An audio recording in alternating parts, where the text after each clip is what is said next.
So finally in this stream we're going to finish this book.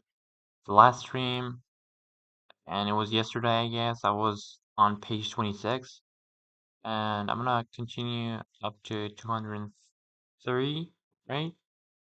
So yeah, so no time to waste, let's go. Let's get to the point. But before that, let me check the stream first. Is everything alright?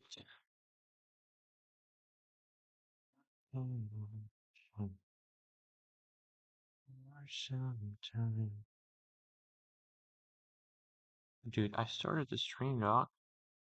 What is this guy doing? Is this shit on a loop? I'm not sure yet. Yeah, I'm yellow as fuck, bro.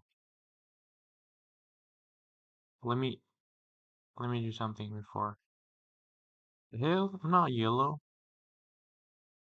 If I do that, is it better? Okay, let's go. Okay, this was before your diagnosis, I asked. Right, well, there was that too. He smiled with half his mouth.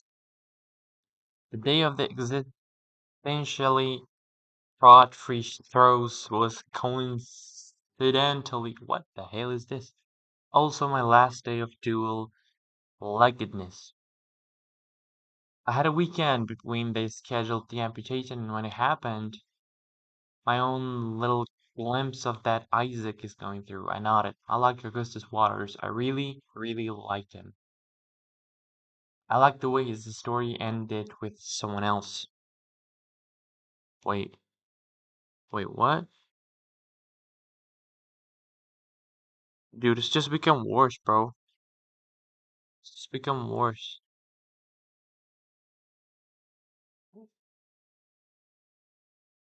Okay, this should be good. And you know what else we have to do? Do this and that. That should work. Okay?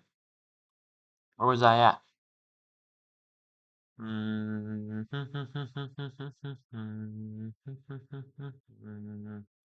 I like that he was a tune professor in the department of slightly curved smiles, with the dual professor with a dual appointment in the department of having a voice. Bro,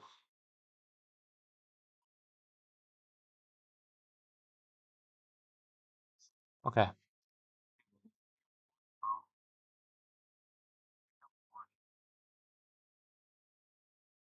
Okay, and I liked he had two names. I've always liked people with two names because you get to make up your mind what you call them. Gus or Augustus, me, I was always just Hazel. Invalent Hazel. Invalent Hazel. Okay, do you have siblings? I asked. Huh, he answered, seeming a little distracted. You said that thing about watching kids play. Oh yeah, no, I have nephews. For my half-sisters. But they're older. They're like Dad. How old are you? How old are Julie and Martha? 28? They're like 28. They live in Chicago. They're both married to very fancy lawyer dudes, or banker dudes, I can't remember. You have siblings? I shook my head no. So what's your story? He asked, sitting down next to me at a safe distance. I already told you my story. I was diagnosed when... No, not your cancer story. Your story. Interests, hobbies, passions, weird fetishes, etc. I said. Don't tell me you're one of those people who becomes their disease. I know so many people like that. It's disheartening. Like, cancer is in the growth business, right? The taking people over business, but surely you haven't let it succeed prematurely. It occurred to me that perhaps I had struggled with how to pitch myself against these waters which enthusiasms to embrace. In the silence that followed, it occurred to me that I wasn't very interesting and pretty extraordinary. I reject that out of hand. Think of something else, something you like. First thing that comes to mind. Reading? What do you read? Everything. From like hideous romance to pretentious fiction to poetry, whatever. Do you write poetry too? No, I don't write. There. Augustus almost shouted. Hazel Grace, you're the only teenager in America who prefers reading poetry to writing it. This tells me so much. You read a lot of capital G great books, don't you? I guess. What's your favorite? I said. My favorite book by a wide margin as an imperial affliction, but I didn't like to tell people about it. Sometimes you read a book and it fills you with this weird, what the hell is this? Evangelical zeal? What is evangelical zeal, bro?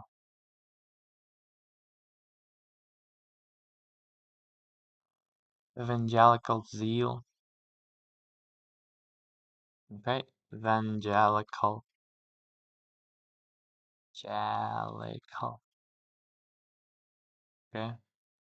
Belonging to one of those Protestant churches or Christian groups which believe the teaching of the Bible and persuading other people to join them. And what about the next one? Zeal. Enthusiasm, eagerness. And you become convinced that the shattered world will never be put back together unless and until all living humans read the book. And then there are books like An Imperial Affliction, which you can't tell people about. Books so special and rare, and yours that advertising your affection feels like a betrayal. It wasn't even that the book was so good or anything. It was just the author. Peter Van Houten seemed to understand me in weird and impossible ways. Imperial Affliction was my book, in the way my body was my body, and my thoughts were my thoughts. Even so, I told Augustus, my favorite book is probably an Imperial Affliction, I said. Does it feature zombies? He asked. No, I said. Stormtroopers? I shook my head. It's not that kind of book. He smiled. I'm going to read this terrible book with the boring title that doesn't contain stormtroopers. I immediately felt like I shouldn't have told him about it. Augustus spun around to a stack of books beneath his bedside table. He grabbed a paper bag and a pen. As he scribbled an inscription onto a tile page. He said, all I ask in exchange is that you read this brilliant and haunting novelization of my favorite video game.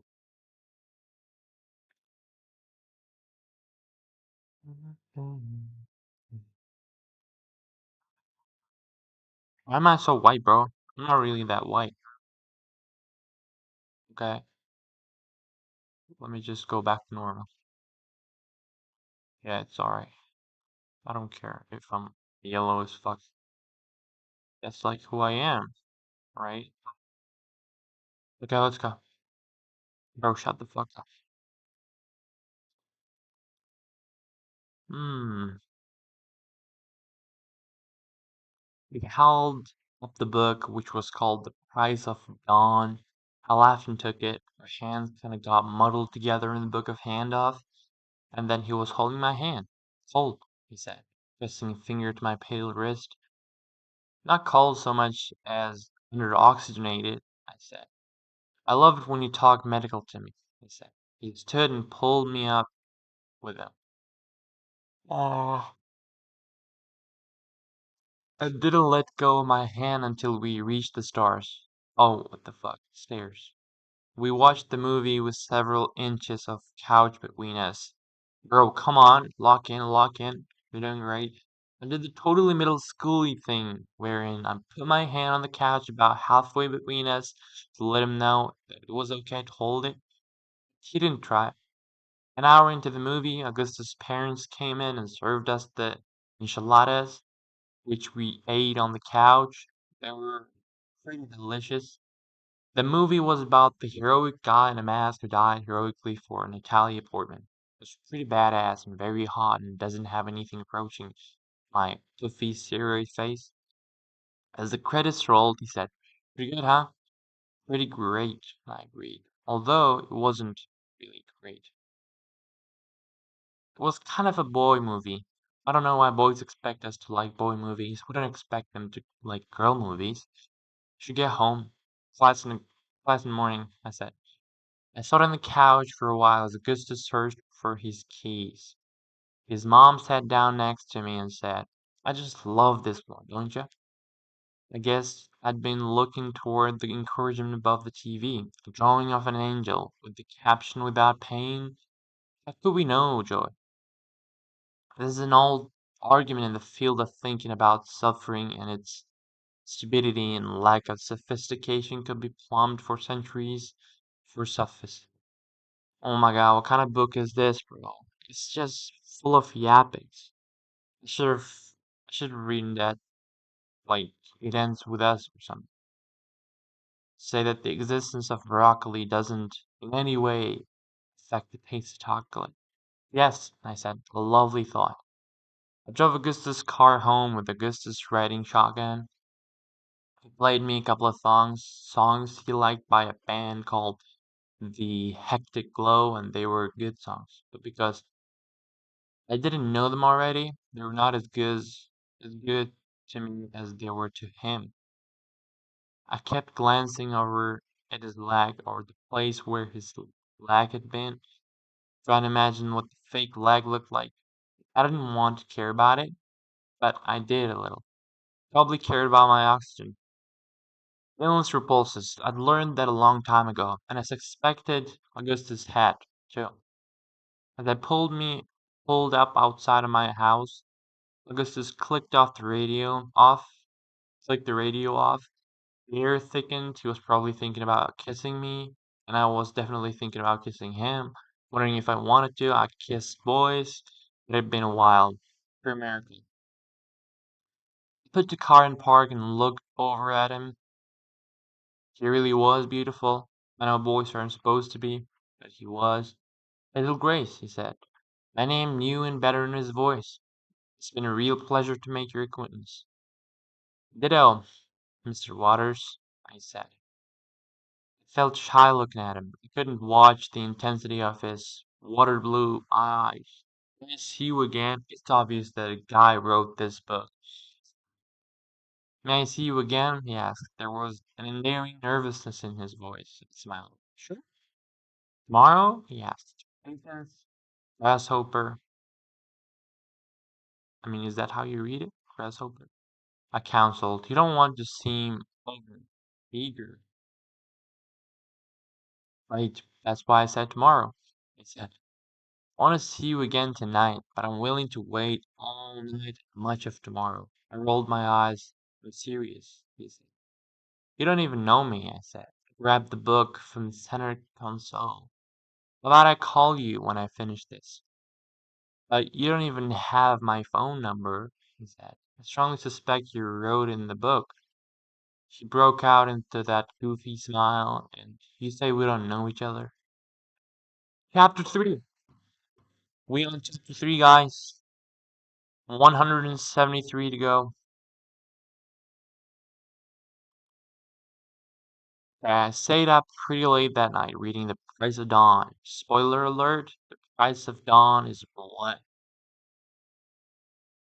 It wasn't an imperial affliction, but the protagonist, Staff Sergeant Max Mayhem, was vaguely likable despite killing, by my count, no fewer than 118 individuals in 284 pages. I got up late in the morning a Thursday. Mom's policy was never to wake me up because one of the job requires a professional sick person is sleeping a lot. So I was kind of confused at first when I jolted awake with her hands on my shoulders. It's almost 10, she said. Sleep fights cancer, I said. I was up late reading. You dumb fuck, bro. You're not sleeping until like 10. No. Like 12 and 1 a.m. You're dead, bro. Your cancer's getting worse, dog. You gotta sleep early and wake up early. Whatever the hell you got, kind of, whatever the kind of sickness you got, it doesn't matter. You have to sleep and wake up early. Where was I at? Doesn't matter, right? Which I called Philip. What? It must be some book. It must be some book, she said as she knelt down next to the bed unscrewed me from my large rectangular oxygen concentrator. She called Philip because it kind of looked like a Philip.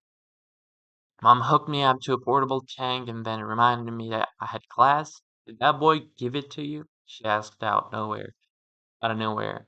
Buy it in your herbs. You're too much, Mom said. The book. Hazel. I mean the book. Yeah, he gave me the book. I can tell you like him, said, eyebrows raised as if this observation required some uniquely maternal instinct. I shrugged. Told you support group would be worth your while. You just wait outside the entire time? Yes. Brought some paperwork. Anyway, time to face the day, young lady. Mom, sleep, cancer, fighting. I know, love, but there's class to attend. Also, today is. The glee in Mom's voice was evident. Thursday? Did you seriously forget? Maybe. It's Thursday, March 29th. She basically screamed. A demented smile plastered her face. You're really excited about knowing the date? Hazel, it's your 33rd half, the fuck? 33rd half birthday. What does it mean, bruh? Oh, I said my mom was really super into celebration maximization. Is that how you read it? Maximization. I don't know. Maximization. Okay, let's see how it is spelled. Maximization. Okay, it's Arbor Day. Let's fuck trees and eat cake. Columbus brought smallpox to the natives. We shall recall the occasion with a picnic. Well, happy 33rd birthday to me, I said. What do you want to do on your very special day? Come home from class and set the world record for number of episodes of Top Chef watched consecutively. Mom reached up to this shelf above my bed and grabbed the blue stuffed bear at and had since I was like one back one back was socially acceptable to me once for what's going on to my fucking reading skills, dog. I can't even read it. Sentence appropriate, dog. Okay, I'm back. To name one's friends after their hue. You don't want to go to a movie with Caitlin or Matt or someone. Who are my friends? It was an idea. Sure, I said. I'll text Caitlin and see if she wants to go to the mall or something after school. Mom smiled, hugging the beer to her stomach. Is it so cool to go to the mall? She asked. I take quite a lot of pride in not knowing what's cool, I answered. I texted Caitlin, took a shower, got dressed, and then Mom drove me to school. My class was American Literature, a lecture about Frederick Douglass in a mostly empty auditorium, and it was incredibly difficult to stay awake. 40 minutes into the 90-minute class, Caitlin texted me, awesome sauce. Happy half birthday. Castleton at 3:32. Caitlin had the kind of packed social life that needs to be scheduled down to the minute. I responded, sounds good. I'll be at the front court. Bro, what the fuck?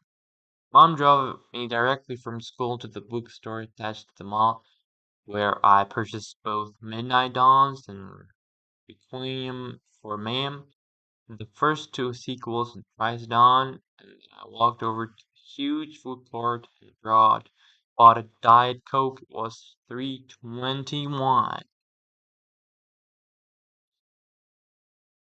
Okay, bye. Bye bye.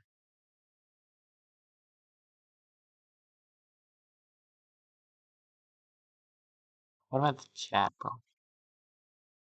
It's not looking good for me.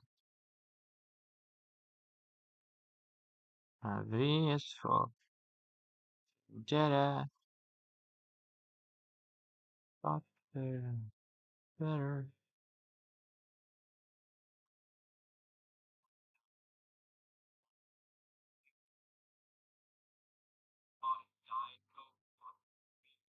What's going on, bruh?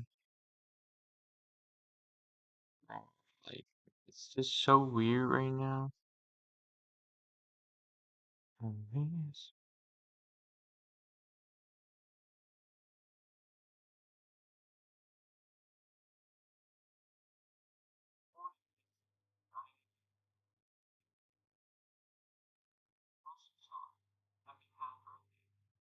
Bro, this shit's not looking good. I don't even know what to do at this point because I think it's my camera. I'm gonna do this and let's see how it changes.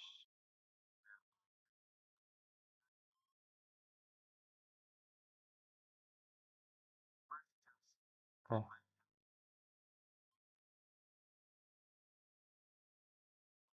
Jeremiah. Okay. I watched these kids playing in the pirate ship in their playground while I read. There was this tunnel that these two kids kept crawling through over and over, and they never seemed to get tired, bro. Which made me think of Augustus Waters and the existentially fraught free throws. Mom was also in the food court, alone, sitting in a corner where she thought I couldn't see her, eating a cheesesteak sandwich and reading through some papers, medical stuff probably. The paperwork was endless. The paperwork was endless, bro. Okay? At 3:32, precisely, I noticed Caitlin striding confidently past the walkhouse. She saw me the moment I raised my hand, flashed her very white and newly straightened. The fuck? Dude, you gotta chill, dog. I don't even know. Okay? Flashed her very white and newly straightened teeth at me and headed over. He wore a knee-length charcoal coat that fit perfectly and sunglasses that dominated her face. She pushed them onto the top of her head as she leaned down to hug me. Darling, she said, vaguely British, how are you? People didn't find the accent odd or off-putting. Caitlin just happened to be an extremely sophisticated 25-year-old British socialite, stuck inside a 16-year-old body in Indianapolis. Everyone accepted it. I'm good, how are you? I don't even know anyone anymore. I don't even know anymore. Is that diet? I nodded and handed it to her. She sipped through the straw. I do wish you were at school these days. Some of the boys have become downright edible. Oh yeah? Like who? I asked. She proceeded to name 5 guys we attended elementary and middle school with, and I couldn't picture any of them. I've been dating Derek Wellington for a bit, she said. I don't think it'll last. He's such a boy. But enough about me. What's new in the Hazelverse? Hazelverse. Nothing really, I said. Health is good. The same, I guess. Philanthropor, the enthused, smiling. So you could just live forever, right? Probably not forever, I said. But basically, she said, what else is new? I thought of telling her that I was seeing a boy too, or at least I'd watched a movie with one, just because I knew it would surprise and amaze her that everyone is disheveled and awkward and stunted as me could even briefly win the affections of a boy. But I didn't really have much to brag about, so I just shrugged. What in heaven is that? Asked Caitlin, gesturing to the book. Oh, it's sci-fi, science fiction. I've gotten, I've gotten kinda into it. It's serious. I'm alarmed. Shall we shop? Went to this shoe store as we were shopping. Caitlin kept picking out all these open-toed flats for me and saying, these will look cute on you, which remained me that Caitlin never wore open-toed shoes on account of how she hated her feet because she felt her second toes were too long, as if the second toe was a window into the soul or something. So when I pointed out a pair of sandals that would suit her skin tone, she was like, yeah, but the butt being butt, they'll expose my hideous second toes to the public. And I said, Caitlin, you're the only person I've ever known to have toe-specific dysmorphia. And she said, what's that? You know, like when you look in the mirror and the thing you see is not the thing as it really is. Oh, she said. Do you like these? She held up a pair of cute but unspectacular Mary Janes, and I nodded. And she found her size and tried them on, pacing up and down the aisle, watching her feet in the knee-high angled mirrors. Then she grabbed a pair of strappy hooker shoes and said, is it even possible to walk in these? I mean, I've just died. And then stopped short, looking at me as if to say I'm sorry, as if it were a crime to mention death to the dying. You could try them on, Caitlin continued, trying to paper over the awkwardness. Sooner die, I assured her.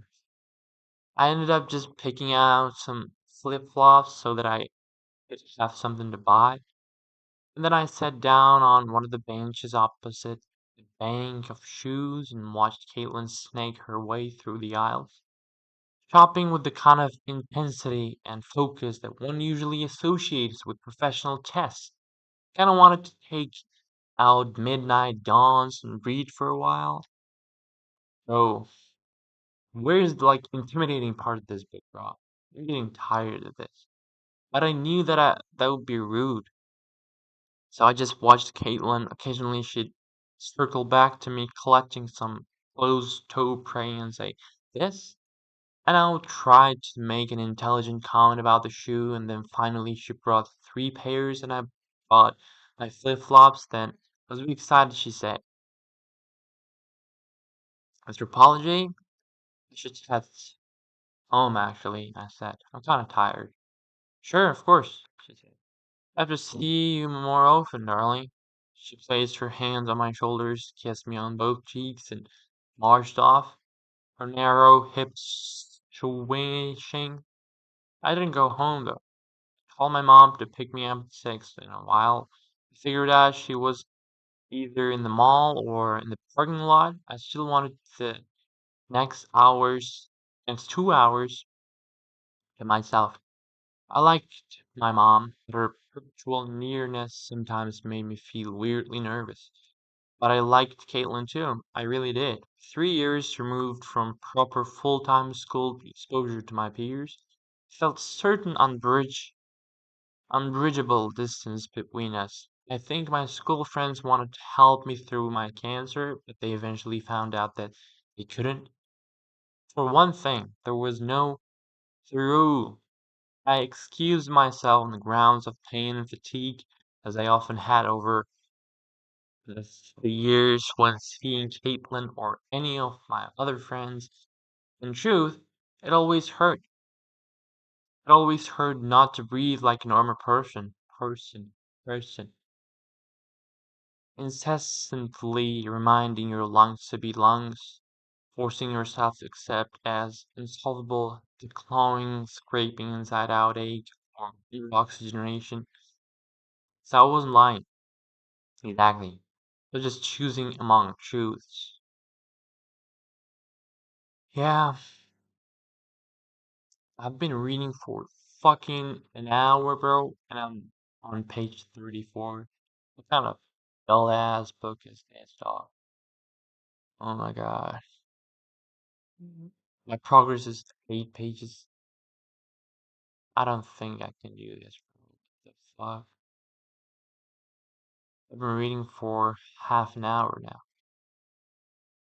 Damn, this shit's hard, bro. This shit's harder than I expected. Okay, but never back down, never what? Never give up. Found a bench surrounded by an Irish gift store, the fountain pen emporium, and the Bass baseball cap outlet. Cornered them all, even Caitlin would never shop, and started reading Midnight Dawns. Featured a sentence to corpse ratio of nearly 1:1, and I tore through it without ever looking up. I felt Staff Sergeant Max Mayhem, even though he didn't have much in the way of a technical personality. The most I liked that his adventures kept happening. There was always more bad guys to kill and more good guys to save. New wars started even before the old ones were won. I hadn't read a real series like that since I was a kid, so it was exciting to live again in an infinitive fiction.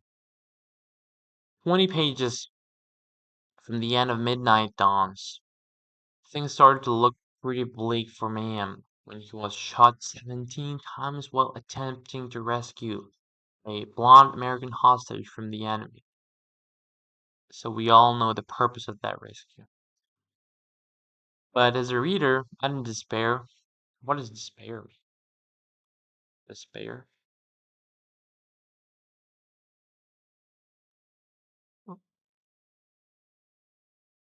Feel despair about something or someone.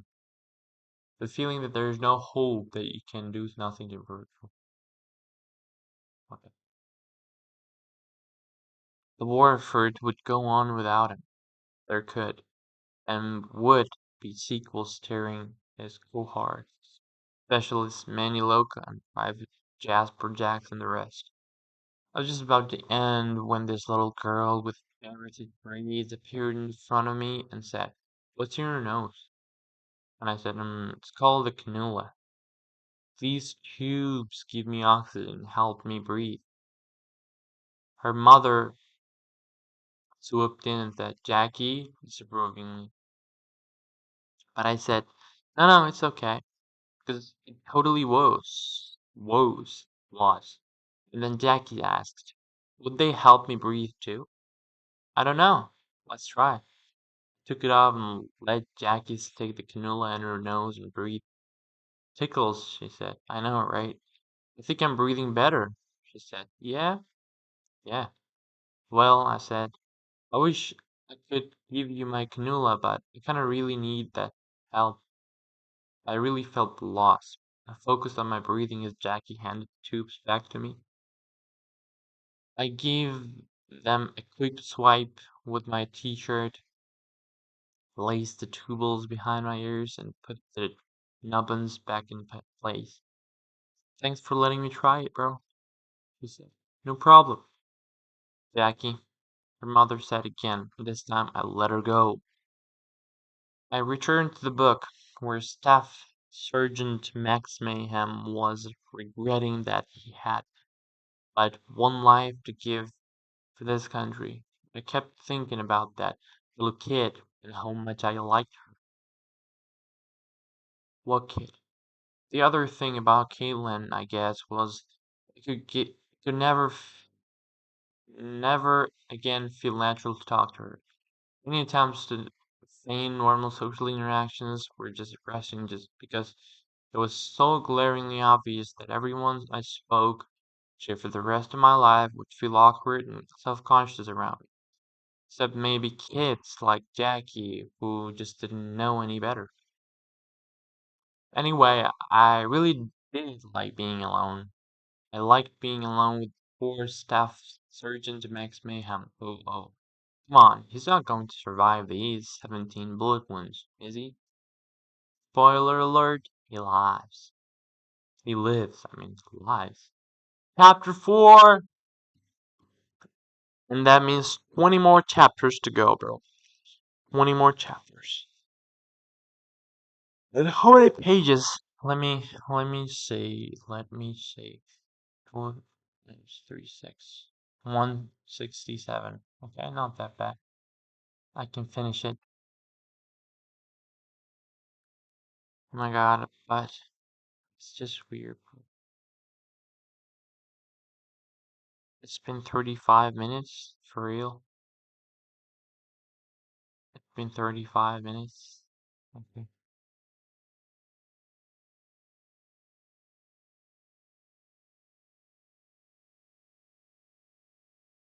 And the only person that's watching the stream is myself, bro. The fuck? I don't think it's gonna change anytime soon. So, anyways, guys, but I gotta take a break. I gotta take a break from these all. If I were you, what would you do? Oh, if you were there.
2K.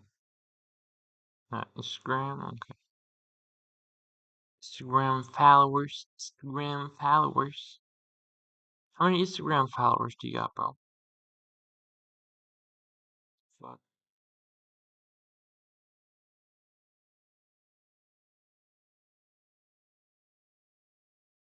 I mean, something we are.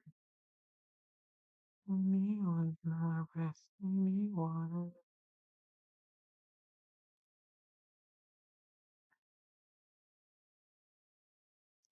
Do you guys know if I put a music on that would be copyright or not?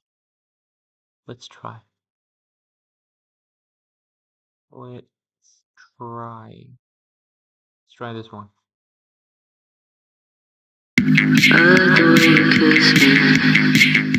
I like the way you. I like the way you kiss me. I can tell you miss it. I can tell it is. Not trying to be romantic. I hit it from the back just so you don't get attached. I like the way you kiss me. I can tell you miss it. I can tell it is. Not trying to be romantic. I hit it from the back just so you don't get attached. You bite my lip just for the taste. You're on your knees, I'm on the case. You take the heat and with such grace. You say we don't, but he stays.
Yo, hello. I'm back. I'm back, guys.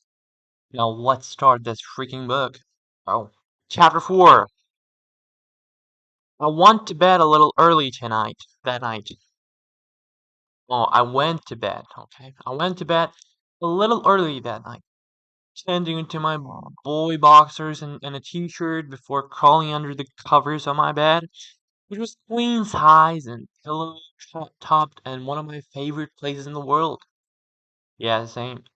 And then I started reading An Imperial Affliction for the millionth time. AIA is about this girl.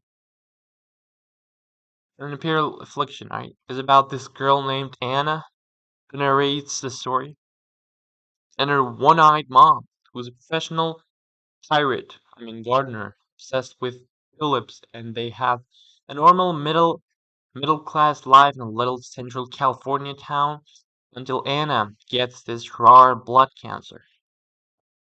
But it's not a cancer book because cancer books suck. Yeah, like this. Like in cancer books, the cancer person starts a charity that raises money to fight cancer, right? And this commitment to charity reminds me that cancer person was the essential goodness of humanity and makes her feel loved and encouraged because, see, she will leave a cancer curing legacy. But an affliction of legacy, affliction of what? An imperial affliction, okay. An imperial affliction. And it decides that being a person with cancer who starts a cancer charity is a bit narcissistic. So, he starts a charity called the Anna Foundation. Well, what the fuck? Doesn't matter.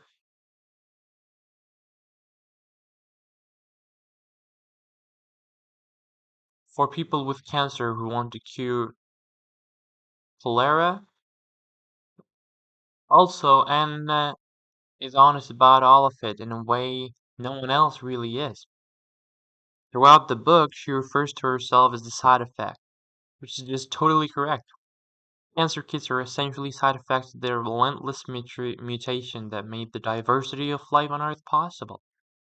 So as the story goes on, she gets sicker, the treatments and diseases racing to kill her, and her mom falls in love with this Dutch tulip trader and calls the Dutch tulip man.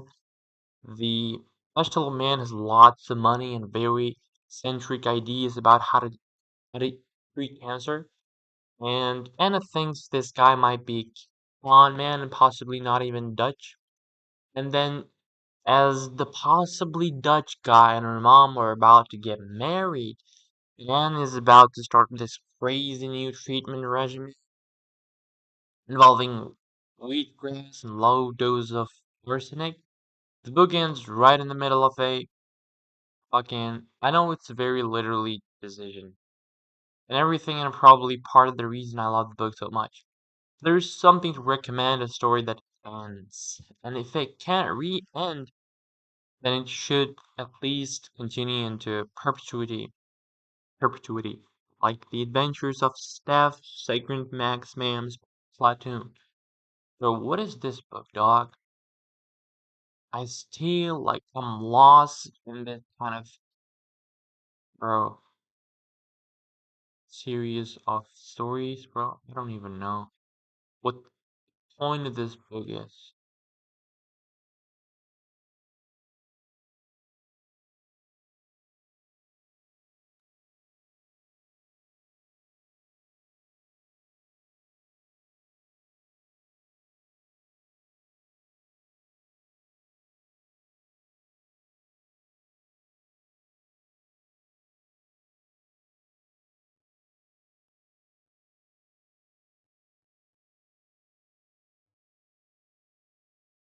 I understand the story ended because Anna died or got too sick to write, and this mid-sentence thing was supposed to reflect how life really ends and whatever. But there were characters other than Anne in the story, and it seemed unfair that I would never find out what happened to them.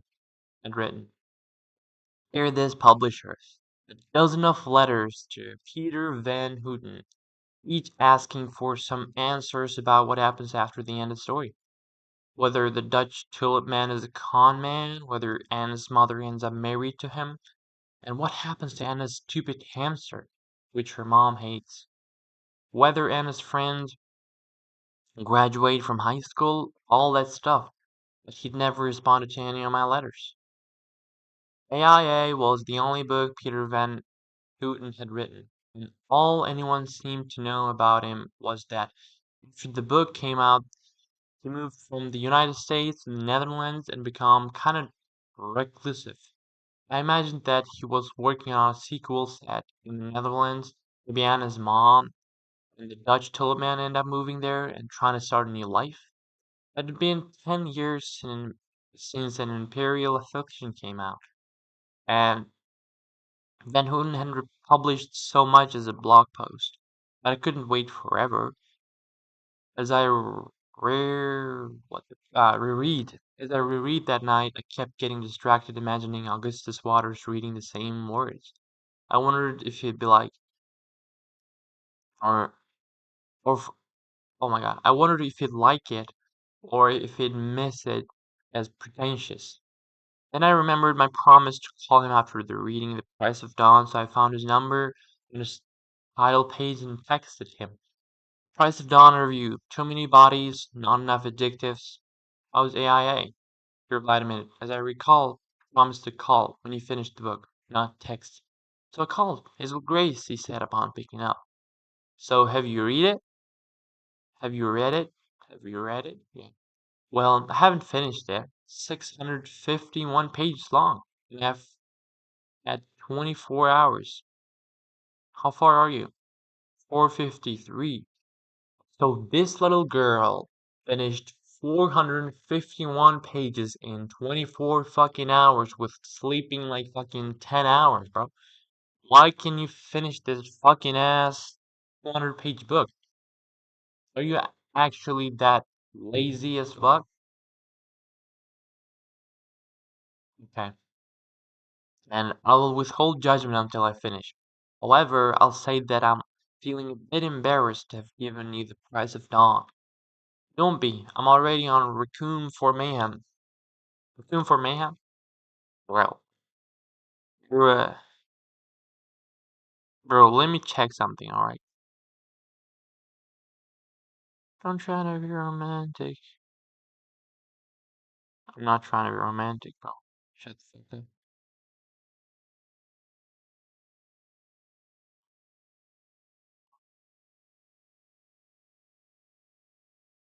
Actually, got 8 p.m. buck.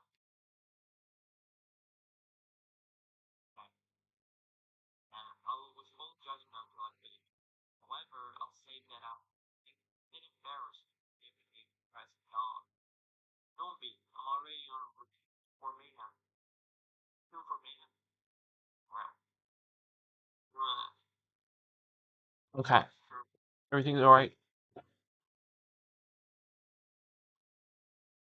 Don't be, I'm already on Raccoon for Mayhem, a sparkling addition to the series, so, okay. Is the tulip guy a crook? I'm getting a bad vibe from him. No spoilers, I said. If he's anything other than a total gentleman, I'm going to gouge his eyes out. So you're into it. Withholding judgment? When can I see you? Certainly not until you finish an Imperial Affliction, I enjoyed being coy. Then I'd better hang up and start reading.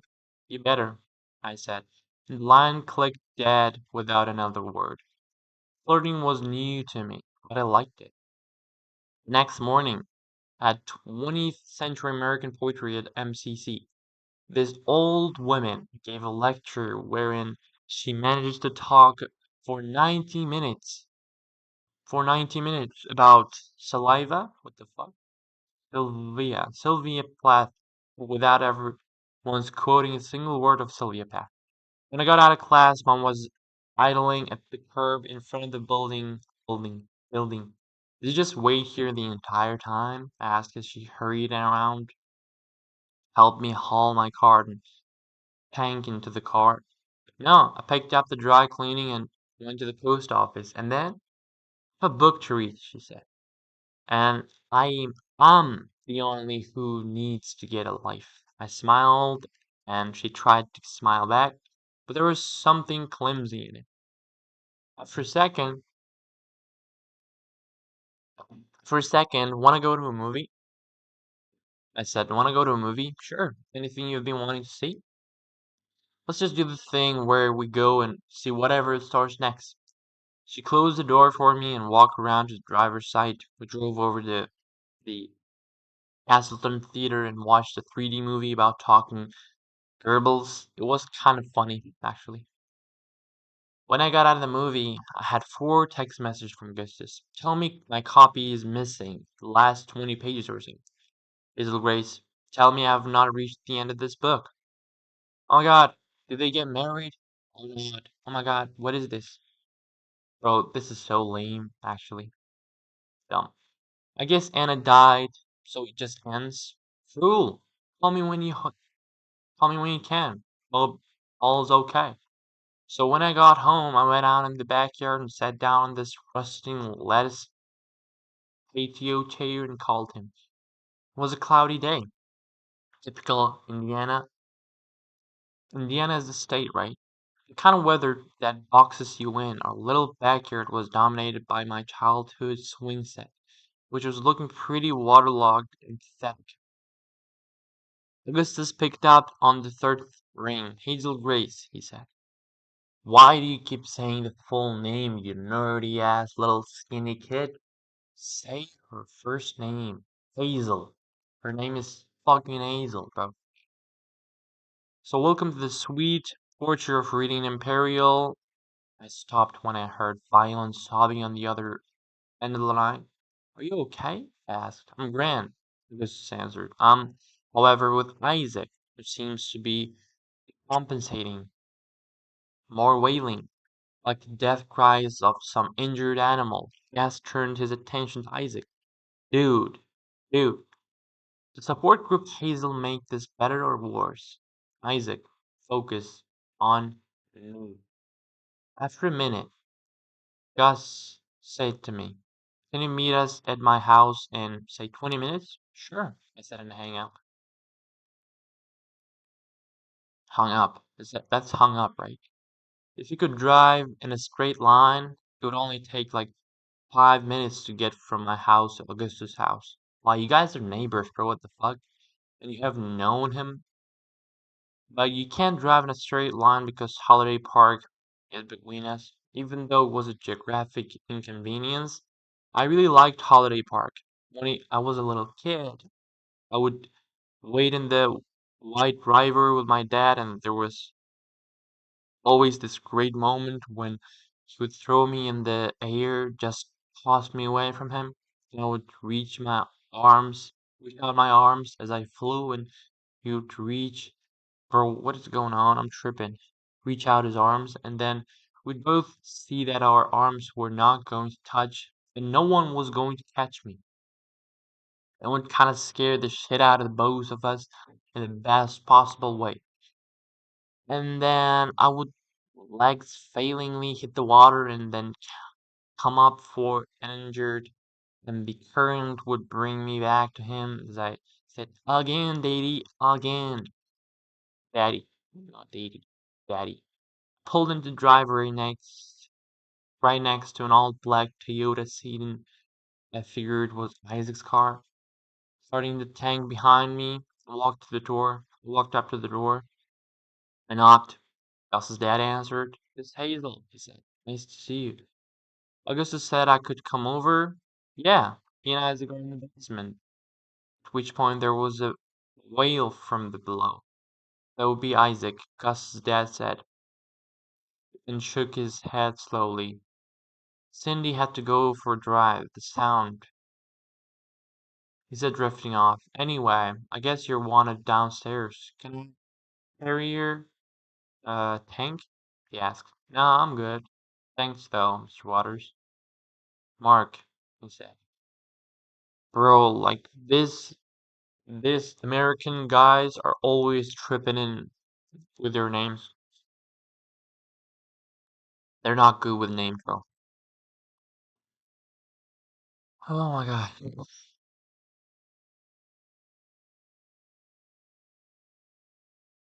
I was kind of scared to go down there. Listening to people howl in misery is not among my favorite pastimes. But I went. Hazel Grace, Augustus said as he heard my footsteps, footsteps. Isaac, Hazel from support group is coming downstairs.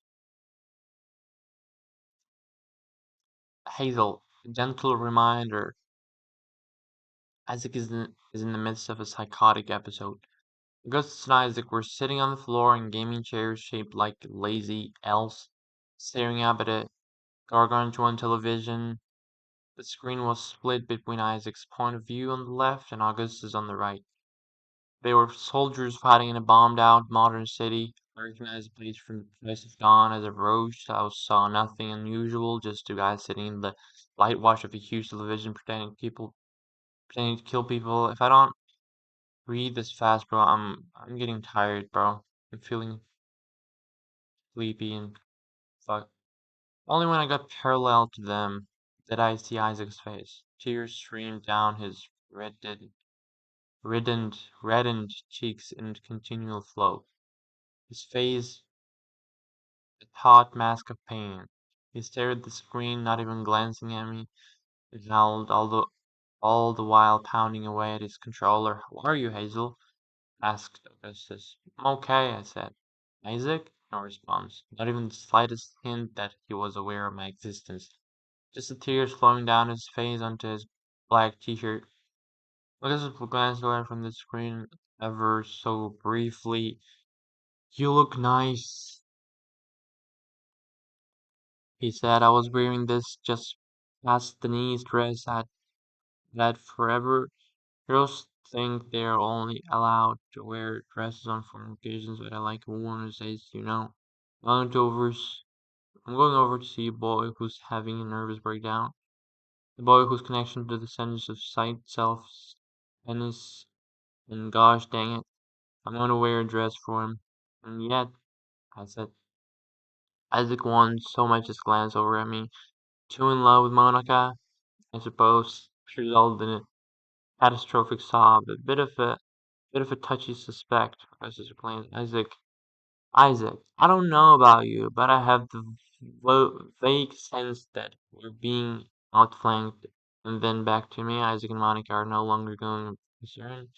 But he doesn't want to talk about it. She just wants to cry and play counterinsurgents too. The price of dawn. Fair enough, I said. Isaac, I feel a growing concern about our position. If you agree, head over to that power station and I'll cover you. Isaac ran toward the non-denstic building while Augustus fired a machine gun wildly in a series of quick bursts running behind him. Oh my god, anyway. Where's anyway? Anyway, Augustus said to me, it doesn't hurt to talk to him. If you have any sage words of feminine advice, I actually think his response is probably appropriate. I said as a burst of gunfire from Isaac killed an enemy who'd peeked his head out of behind the burned out husk of a pickup truck. Augustus nodded at the screen. Pain demands to be felt, he said, which was a line from an Imperial Affliction. Pain demands to be felt. It's the dumbest quote I've ever heard, bro. You sure there's no one behind us? Said, asked Isaac. Moments later, tracer bullets start whizzing over their heads. Oh, god damn it, Isaac, Augustus said. I don't mean to criticize you in your moment of great weakness, but you have allowed us to be outflanked, and now there's nothing between the terrorists and the school. Isaac's character took off running toward the fire. Fuck.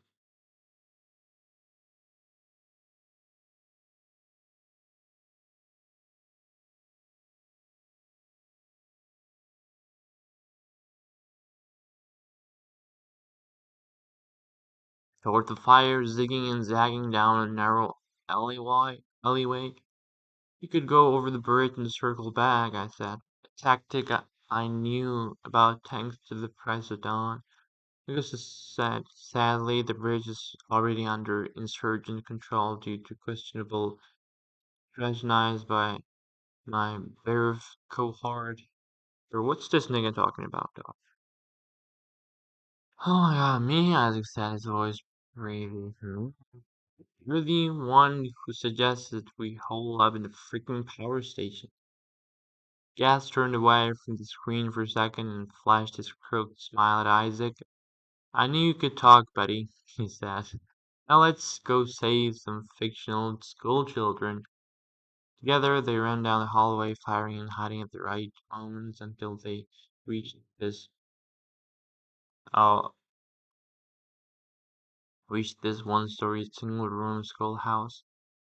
They crouched behind a wall across the street and picked off the enemy one by one. Why did they want to get into school? I asked. They want the kids as hostages, Augustus answered. His shoulders rounded over his controller, slamming buttons. Oh my god, bro. I'm already done with this, bro. Bro, let me tell you something.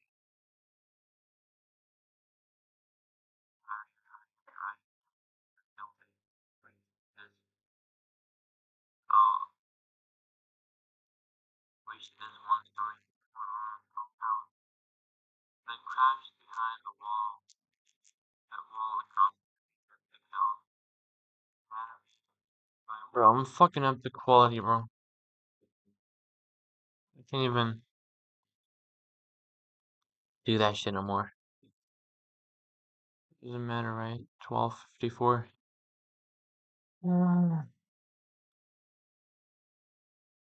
His forearms taut, veins visible.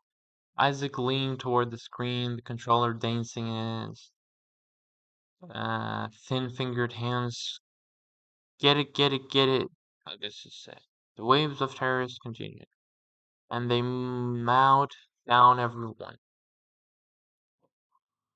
Their shooting astonishingly precise, as it had to be, lest they fire into the school. Grenade! Grenade! Augustus shouted as something burst across the screen, bounced in the doorway of the school, and then rolled against the door.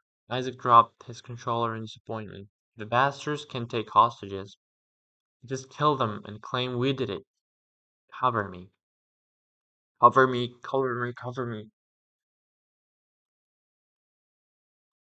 Augustus said as he jumped out from behind the wall and raced toward the school. Isaac fumbled for his controller and then started firing while, bro, this nigga is talking about some kind of fucking video game. Bro, this shit's so dull, right? Who was shot once and then twice but still ran. Augustus shouting. I don't know what the fuck that is. You can kill Max, Mayhem. And with a final flurry of button combinations, he dove onto the grenade, which detonated beneath him.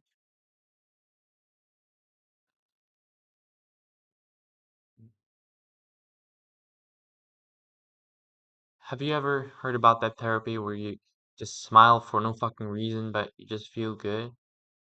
Yeah, that's what I'm doing right now. Okay?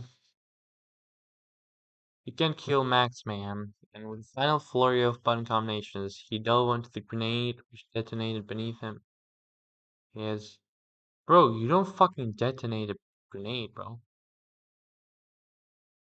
His dismembered body exploded like a taser and the screen went red. Oh.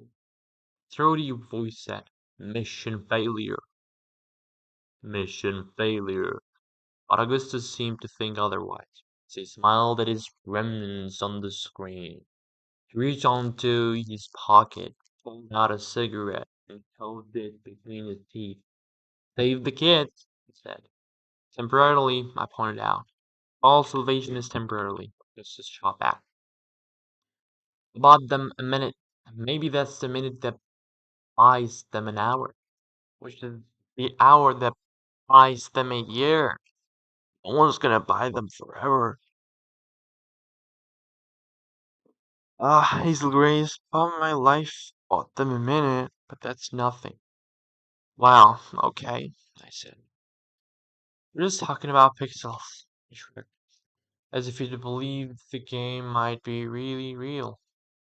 Isaac was wailing again. Augustus snapped his head back to him. Another go with the mission, Corporal? Isaac shook his head. No. He leaned over Augustus to look at me and through tightly strung vocal cords said she didn't want to do it after.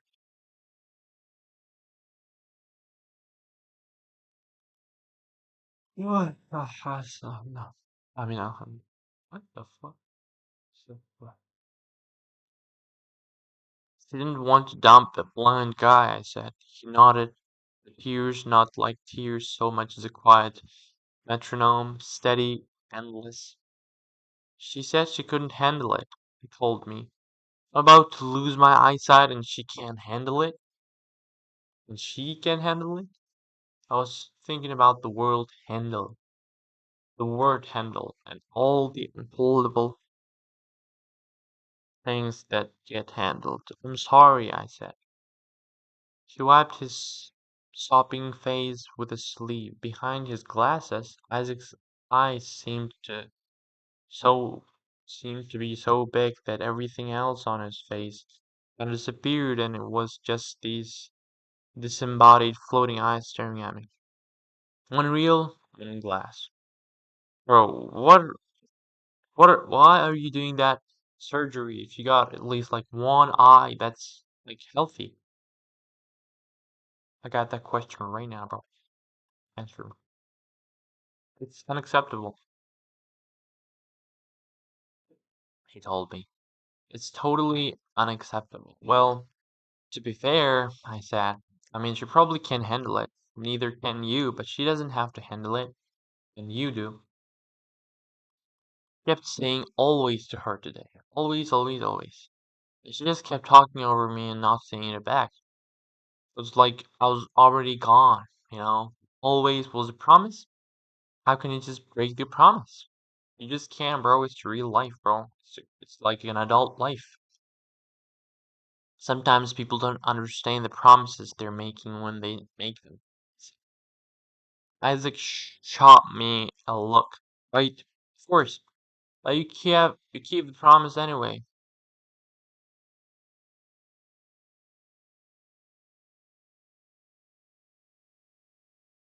That's what love is. Love is keeping the promise anyway. Don't you believe in true love? I didn't answer.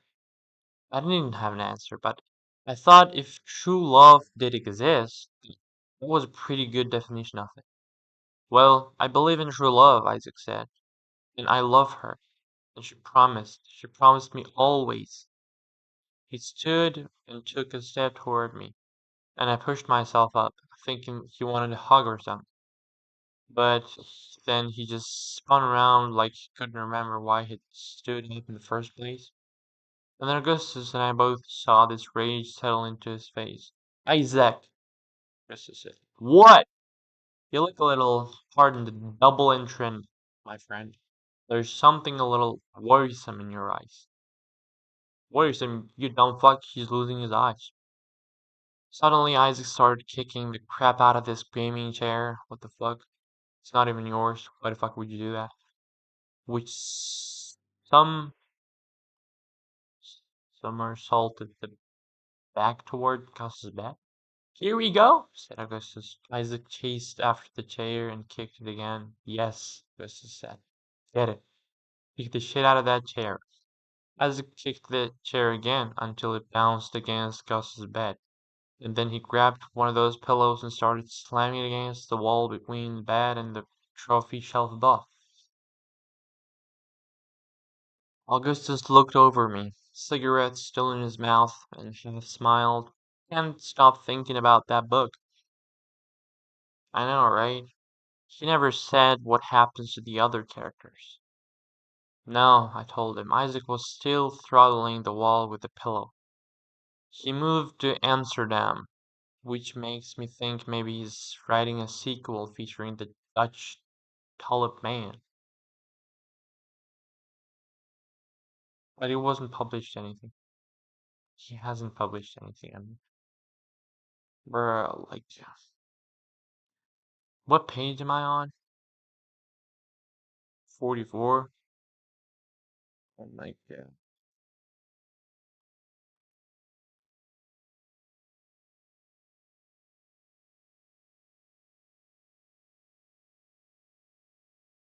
Y'all think I can do this, bro? I think if I really try, I can do this.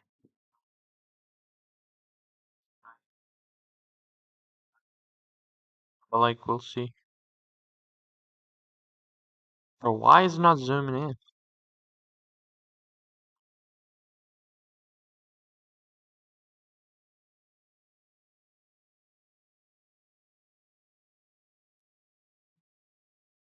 See, it's not zooming in. Bro, my fucking phone is not turning on even. The fuck?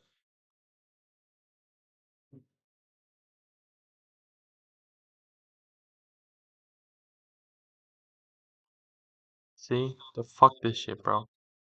I don't care. Let's see the time. 1:15? It's been 1 hour and 15 minutes? Bro, you're so weak. Alright. You never said what happens to other characters. No, I told him. No, I told him. Isaac was still throttling the wall with the pillow. He moved to Amsterdam, which makes me think maybe he's writing a sequel featuring the Dutch Tulip Man, but he wasn't published. He hasn't published anything. He's never interviewed, he doesn't seem to be online. I've written him a bunch of letters asking what happens to everyone, but he never responds, so yeah, I stopped talking because Augustus didn't appear to be listening. Instead, he was squinting at Isaac. Hold on, he mumbled to me. He walked over to Isaac and grabbed him by the shoulders. Dude, pillows don't break. Try something that breaks. Dumb fuck. Is that how you like?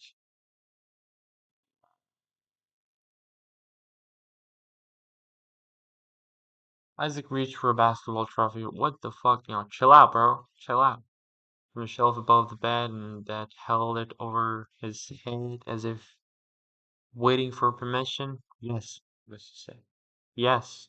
Trophy smashed against the floor. The plastic basketball player's arms splintering off, still gasping its ball. Isaac stomped on the trophy. Yes, Augustus said. Get it. And then back to me. I've been looking for a way to tell my father that I actually sort of hate basketball. And I think we found it. The trophies came down one after the other, and Isaac stomped on them and screamed while Augustus and I stood a few feet away, bearing witness to the madness. The poor, mangled bodies of plastic basketballers littered the carpeted ground here, all palmed by disembodied hand. There, two horseless legs, hor- horseless legs caught mid-jump. Isaac kept attacking the trophies, jumping on them with both feet and screaming, breathless, I don't know, sweaty, until finally he collapsed on top of the jagged remnants. Augustus stepped toward him and looked down. Feel better? He asked. No, Isaac mumbled, his chest heaving, bro.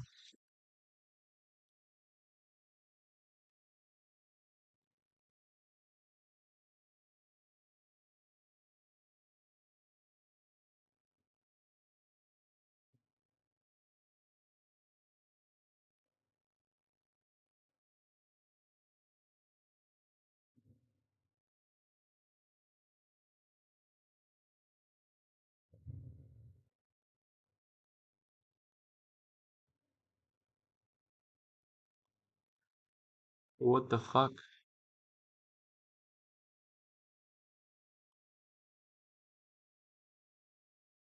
That's the thing about pain, bro. Augustus said, then glanced back at me. It demands to be felt. Chapter 5. 19 to go, bro. 19 chapters to go. I didn't speak to Augustus again for about a week. I had called him on the night of the broken trophies.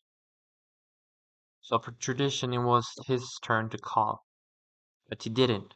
Now it wasn't as if I held my phone in my sweaty hand all day, staring at it while wearing my special yellow dress, patiently waiting for my gentleman caller to live up to his sobriquet. I went about my life. I met Caitlin and her cute, but frankly not Augustinian boyfriend for coffee.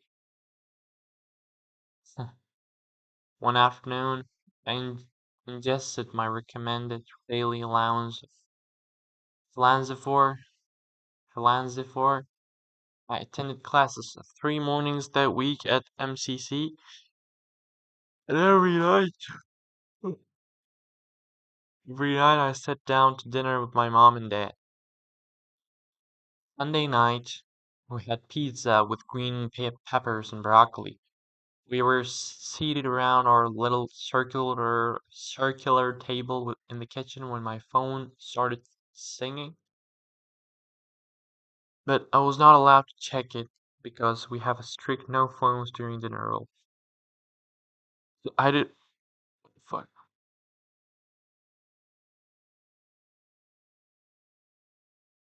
So I ate a little while with mom and dad. Talked about his earthquake that just happened in Papua New Guinea. What the fuck is that? They met in the peas crops in Papua New Guinea. So whenever anything happened there, it was something terrible. It was like all of a sudden there were not large sedentary creatures, but the young and idealistic and self-sufficient and rugged people they had once been. And their rapture was such that they didn't even glance over at me as I ate faster than I'd ever eaten, transmitting items from my plate into my mouth with a speed and ferocity that left me quite out of breath, which of course made me worry that my lungs were again swimming in a rising pool of liquid. I banished the thought as best I could. I had a PET scan scheduled in a couple of weeks. If something was wrong, I'd find out soon enough. Nothing to be gained by worrying between now and then. And yet, still worried. I like being a person. I wanted to keep at it.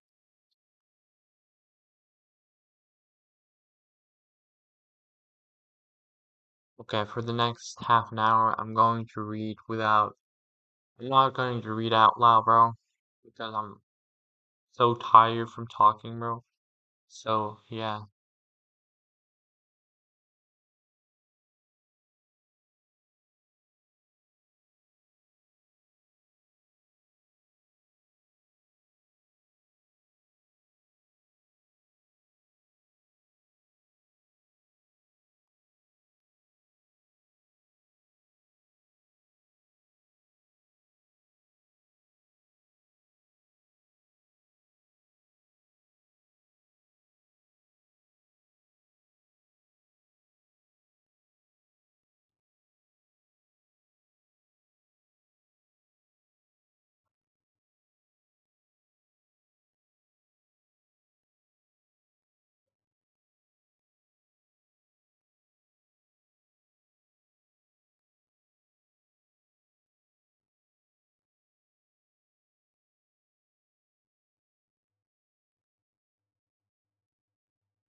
Guys, I feel so sleepy right now. I don't know why. I used to be like so intrigued by books, bro. The fuck? So my attention span has become so short by watching fucking reels and shorts that I can't even focus that much anymore, bro. Damn.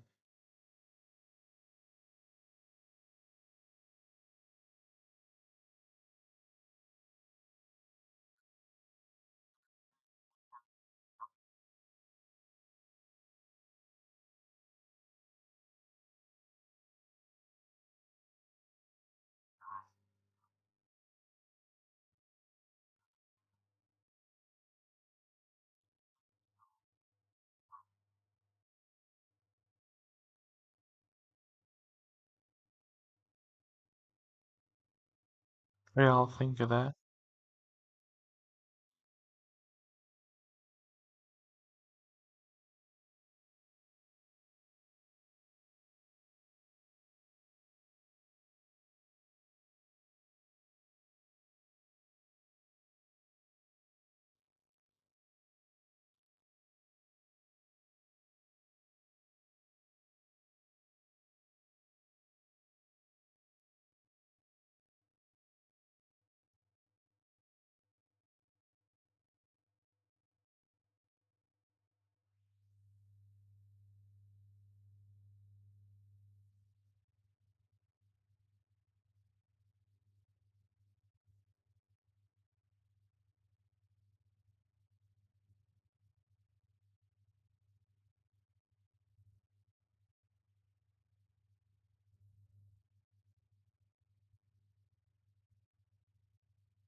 I have an idea.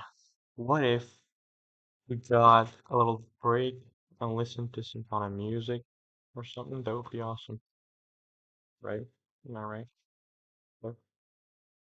Yeah, whatever. Yeah, let's do that. God is good. God is great. I like the way you kiss me. Let me switch to my headset. I like the way you kiss me. I like the way I like the way you kiss me. I can tell you miss it. I can tell it is. Not trying to be romantic. I'll hit it from the back just so you don't get attached. I like the way you kiss me. I can tell you miss it. I can tell it is. Not trying to be romantic. I'll hit it from the back just so you don't get attached. You bite my lip just for the taste. You're on your knees, I'm on the case. You take the heat and with such grace. You say we don't, but here you stay. So just scared I'll let you down.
I like the way you Okay. I like the way you kiss. What else? Okay.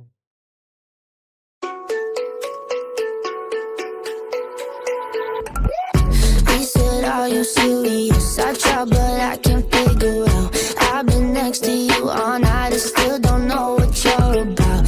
You keep talking, but not much coming out your mouth. Can't you tell that I want you? I say it. I would want myself, but please believe me.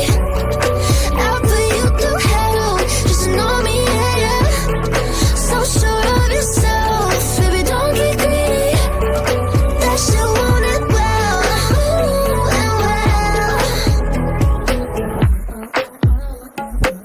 I see you eyeing me down, but you'll never know much past my name or how I'm running this room around, and that I'm still half your age. Yeah, you looking at me like I'm some sweet escape. Obvious that you want me, but I said I would want myself, baby, please believe me. I'll put you through hell, just know me, yeah. So sure of yourself, baby, don't get greedy. That shit won't end well.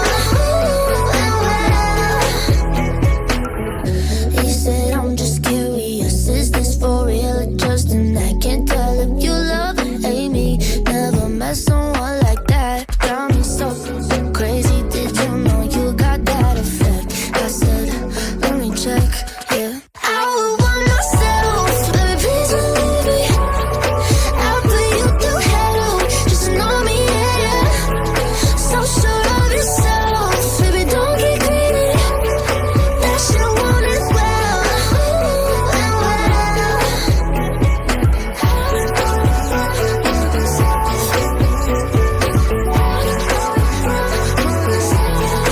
I would want myself.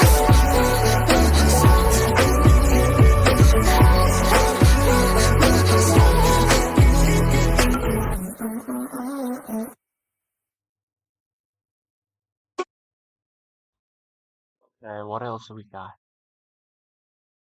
You need to win the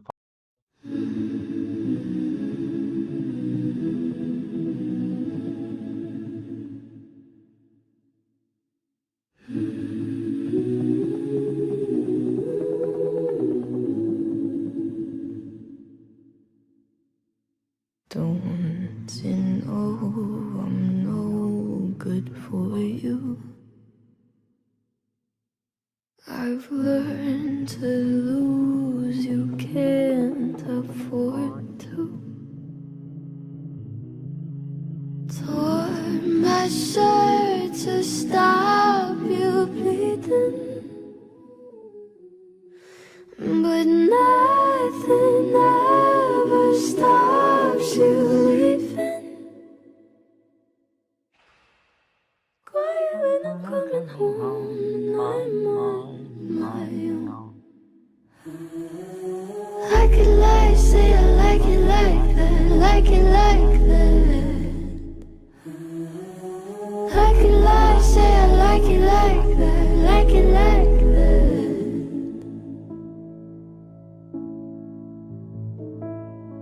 Don't you know too much already? I'll only hurt you if you let me. Call me friend, but keep me closer. And I'll call you when the party's over. Quiet when I'm coming home and I'm on my own. And I could lie, say I like it like that, like it like that. Yeah, I could lie, say I like it like that, like it like that. But nothing is better sometimes.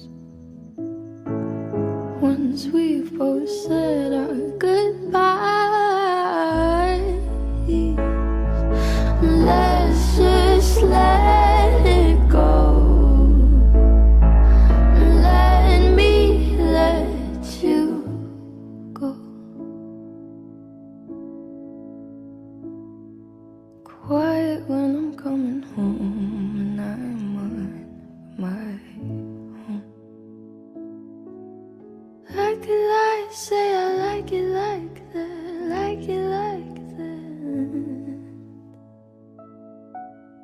I could lie, say I like it like that, like it like that.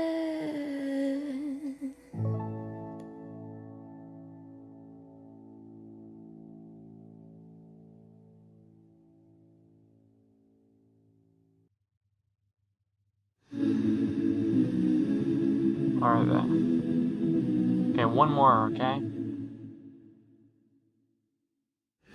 One vibing. What is this? Happy Nation. Happy Nation. Hope doesn't get us a fucking copyright, bro. Call it love and devotion. Call it a mom's adoration. Foundation, a special bond of creation. Ha! For all the single moms out there going through frustration.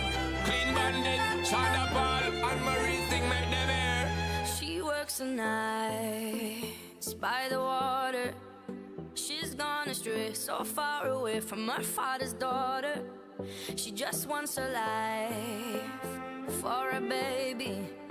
All on her own, no one will come. She's got to save him. Daily struggle. She tells him, ooh, love, no one's ever gonna hurt you, love. I'm gonna give you all of my love. Nobody matters like you. Stay up there. She Stay up tells him your life ain't gonna be nothing like my life. You're gonna grow and have a good life. I'm gonna do what I got to Stay up do. there. Stay up So there. rock-a-bye, baby, rock-a-bye.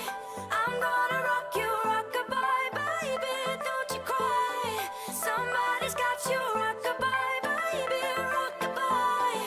I'm gonna rock you, rock-a-bye, baby, don't you cry. Rock-a-bye, Rockabye, rocka, rocka, rockabye. Rockabye, rocka, rocka, rockabye.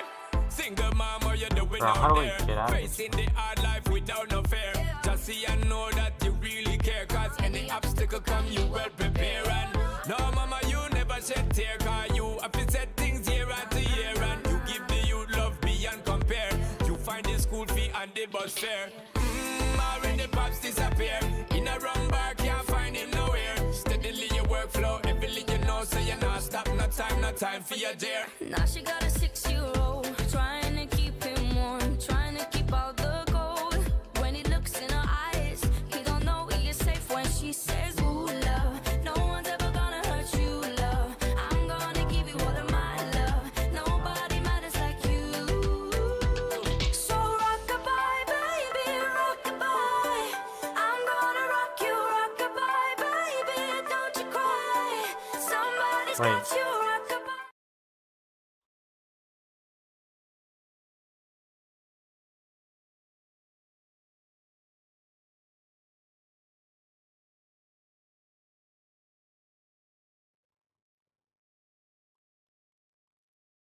Okay. Now let's go back to reading.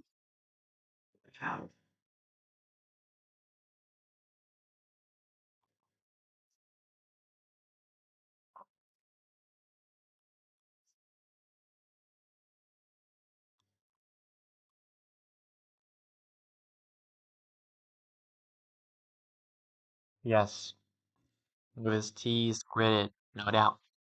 God, Mayhem gritted his teeth a lot in these books. He's definitely going to meet TMJ if he survives all this combat. And then after school, Gus asked, when was the last good kiss you had? I thought about it, my kissing, all pre-diagnosis. I'd been uncomfortable and slavery. On some level, it always felt like kids playing at being grown. But of course, it's been a while. Years ago. I said finally. You? Had a few good kisses with my ex-girlfriend, Caroline Mathers, years ago. The last one was just less than a year ago. What happened? During the kiss. During the kiss? No, with you and Caroline. Yeah, fuck, what happened during the kiss? Oh, he said. And then after a second, Caroline's no longer suffering from personhood. Oh, she died? Oh, I said. Yeah, he said. I'm sorry, I said. Bro, you don't have to say who said this, bro. I don't know. I'd known plenty of dead people, of course, but I'd never dated one. I couldn't even imagine. Really? Not your fault, little Grace. We're all just side effects, right? Barnacles on the container ship of consciousness, I said, quoting AIA. Okay, he said. I gotta go to sleep. It's almost done. One. Okay, I said. Okay, he said. Dumb. I giggled and said, okay, and then the line was, the fuck? What's happening?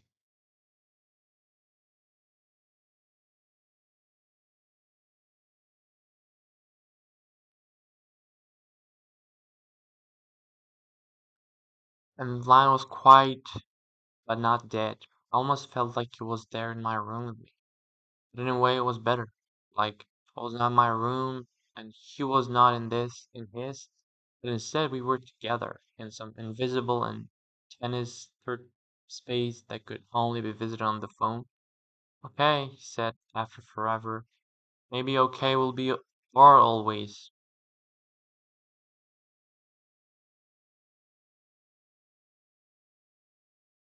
Okay, I said. It was Augustus who finally hung up. Peter Van Houten replied to Augustus' email for hours after he sent it, but 2 days later, Van Houten still hadn't replied to me. Augustus assured me it was because my email was better and required a more thoughtful response. That Van Houten was busy writing answers to my questions, and that brilliant prose took me, but still I worried. On Wednesday during American Poetry for Dummies 101, I got a text from Augustus. Isaac out of surgery. It went well. He's officially NEC. NEC meant no evidence of cancer. A second text came a few seconds later. I mean, he's blind. So that's unfortunate. That afternoon, Mom consented to loan me the car so I could drive down to Memorial to check on Isaac.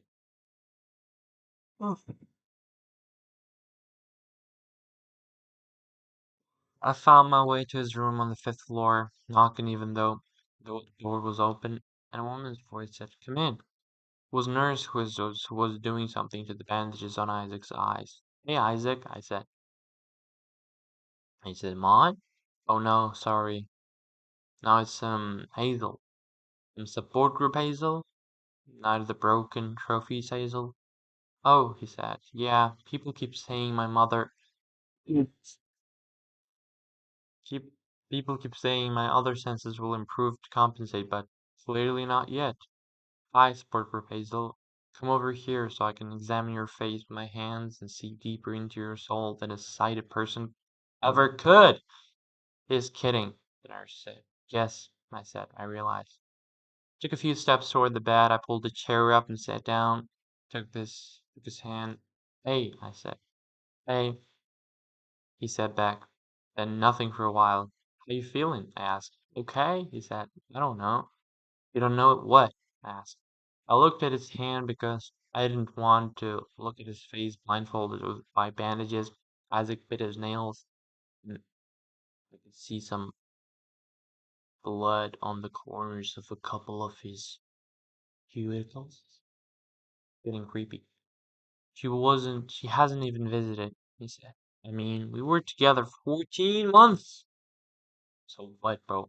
People have been married for like 20 years and they're getting divorced. No, 14 months is nothing. 14 months is a long time."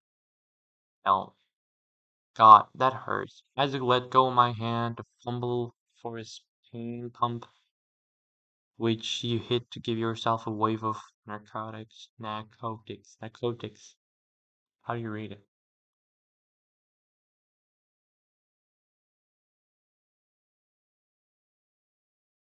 narcotic, Narcotic. narcotic, Narcotic. Nurse, having finished the bandage change, stepped back. "It's only been a day, Isaac," she said, vaguely and then sending. Gotta give yourself time to heal. And 14 months isn't that long. Not in the scheme of things. You're just getting started, buddy. You'll see. The nurse left. She gone? I nodded. Then I realized she couldn't see me nod. Yeah, I said. I'll see. Really?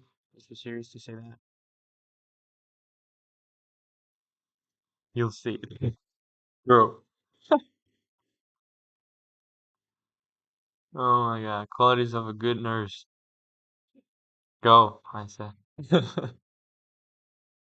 1. Doesn't pun on your disability, as I said. Gets blood on the first try, I said. Seriously, that is huge. I mean, is this my freaking arm or dartboard? No consenting voice. Bro, something weird is going on outside, and I have to check on it. Maybe I don't have to check on it, right? Uh, I don't know, bro.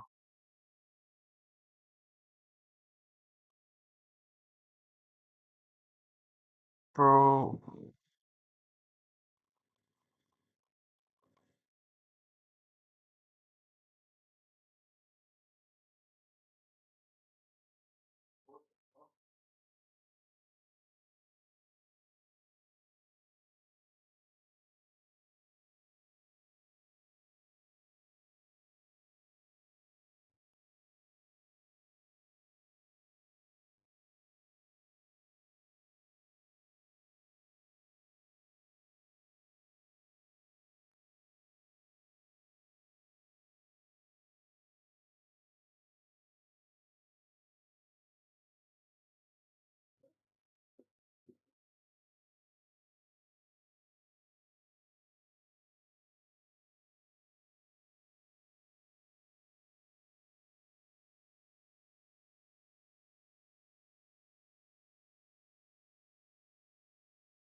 Oh my god.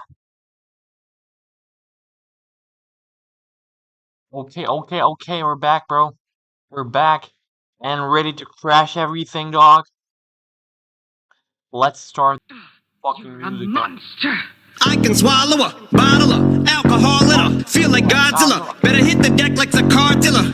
My whole squad's in here walking around the party, a cross between a zombie apocalypse and Bobby the Brain Heenan, which is probably the same reason I wrestle with mania shadies in this bitch. I'm posse'd up. Consider it to cost me a costly mistake if they sleeping on me. The hoes better get insomnia, ADHD, hydroxy cut.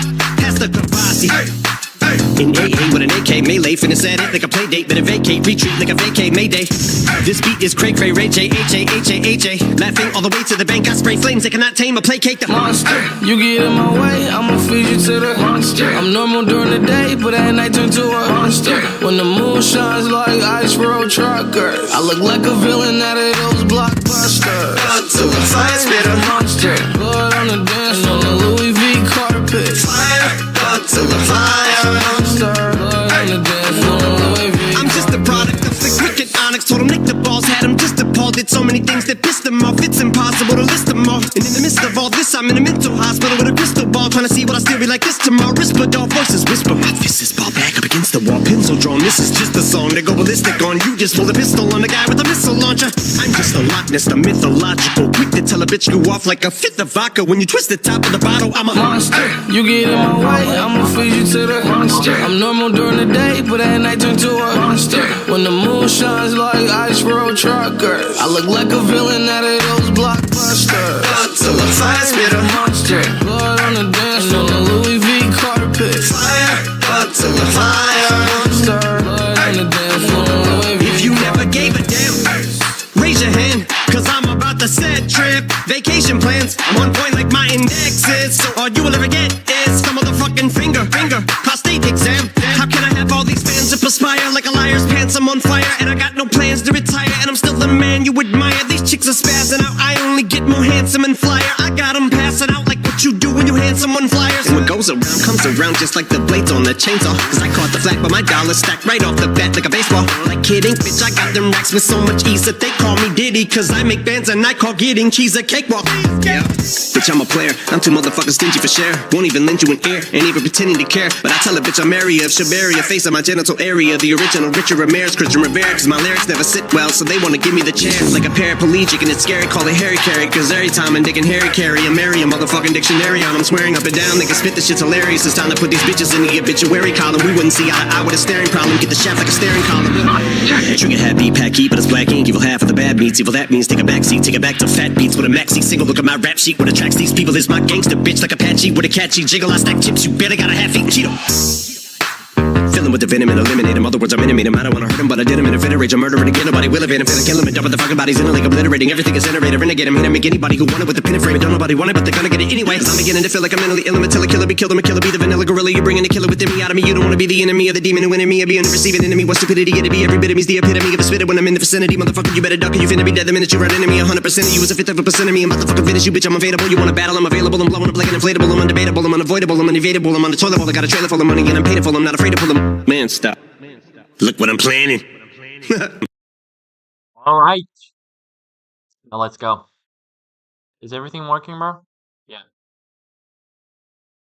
Seriously, that's huge! I mean, is this my freaking arm or a artboard? 3. Nope. Condescending voice. What are you doing, sweetie? I asked. Well, I'm going to stick you with a needle now. There might be a little. Is this my wiffle fluffy wump sicky wiki? He answered. Bro, what the fuck is this book, bro? And then after a second, most of them are good actually. I just want the hell out of this place. I just want the hell out, yeah.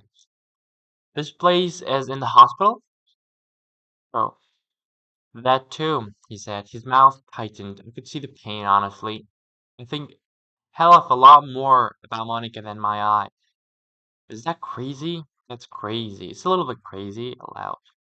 But I believe in true love, you know? I don't believe that everybody gets to keep their eyes or not get sick or whatever, but everybody should have true love, and it should last at least as long as your life does. Yeah, I said. I just wish the whole thing hadn't happened sometimes. The whole cancer thing, his speech was slowing down, medicine working. I'm sorry, I said. Gus was here earlier. He was here when I woke up, took off school. His head turned to the side a little bit. It's better, he said quietly. The pain? I asked. He nodded a little. Good, I said. Then, like the bitch I am, you were saying something about Gus, but he was gone. I went downstairs to the tiny windowless gift shop, asked the decrepit volunteer sitting on a stool behind the cash register what kind of flowers smell the strongest. They all smell the same. They get sprayed with the super scent, she said. Really? Yeah. They just squirt them with it. I opened the cooler to her left and sniffed at a dozen roses and then leaned over some carnations. Same smell, and lots of it. The carnations were cheaper, so I grabbed a dozen yellow ones. They cost $14. I went back into the room. His mom was there, holding his hand. She was young and really pretty. Are you a friend? She asked, which struck as one of those unintentionally broad and unanswerable questions. Yeah, I said. I'm from support group. These are for him. She took them and placed them in her lap. Do you know Monica? She asked. I shook my head. No. Well, he's sleeping, she said. Yeah, I talked to him a little before when they were doing the bandages or whatever. Hated leaving him for that, but had to pick up Graham at school. She said. He did okay, I told her. She nodded. Should let him sleep. She nodded again. I left. The next morning, I woke up and checked my email first. Whatever had finally replied. Dear Miss Lancaster, I fear your faith has been misplaced. But then, faith usually is. I cannot answer your questions, at least not in writing, because to write out such answers would constitute a sequel to an imperial affliction, which you might publish or otherwise share on the network that has replaced the brains of your generation. Oh my god. There's the telephone, but then you might record the conversation. Not that I don't trust you, of course, but I don't trust you. Alice, dear Hazel, I could never answer such questions except in person, and you were there while I'm here. That noted, I must confess the unexpected receipt of your correspondence via Miss Thard has delighted me. What a wondrous thing to know that I made something useful to you, even if that book seems so distant from me that I feel it was written by a different man altogether. The author of that novel was so thin, so frail, and so comparatively optimistic. If you find yourself in Amsterdam, however, please do pay a visit at your leisure. I'm usually home. I would even allow you a peek at my grocery lists. Yours most sincerely, Peter Van Houten. What? What? I shouted out loud. What is this life? Mom ran in. What's wrong? Nothing, I assured her. Still nervous, Mom knelt down to nag on Philip to ensure he was condensing oxygen appropriately. I imagine sitting at his sun-drenched cafe with Peter Van Houten as he leaned across the table on his elbow, speaking in a soft voice, so no one else would hear the truth of what happened to the characters I'd spent years thinking about. He'd said he couldn't tell me except in person. So they invited me to Amsterdam, I explained to his mom, and then said, I have to go. Hazel, I love you, and I'd do anything for you, but we don't have the money for international travel, and the expense of getting equipment over there, love, it's just not. Yeah, I said, cutting her off. I realized I'd been silly even to consider it. Don't worry about it. She looked worried. It's really important to you, yeah? She asked, sitting down. Had on my cough. You'd be pretty amazing, I said. to be the only person who knows what happens beside him. That would be amazing, she said. I'll talk to your father. No, don't, I said. Just seriously, don't spend any money on it, please. I'll think of something else. It occurred to me that the reason my parents had no money was me. I'd stepped family savings was phalange for copays. And mom couldn't work because she had taken on the full-time profession of hovering over me. I didn't want to put them even further into debt. I told mom I wanted to call Augustus to get her out of the room because I couldn't handle her and making a daughter's scream come through sad face. Augustus Waters style. I read in the letter in lieu of saying hello. Wow, he said. I know, right? I said. Am I going to get to Amsterdam? Do you have a wish? He asked, referring to this organization. The Genie Foundation, which is the business of granting sick kids one wish? No, I said. I used my wish for a miracle. What'd you do? I said loudly. I was 13, I said. Not Disney, he said. Said nothing. You didn't go to Disney World? I said nothing. Hazel Grace, he shouted. You didn't use your one dying wish to go to Disney World with your parents? Also, Epcot Center? And I will, oh my god, Augustus said. I can't believe I could crush on a girl with such cliche wishes. I was 13, I said again, although of course I was only thinking crush, crush, crush.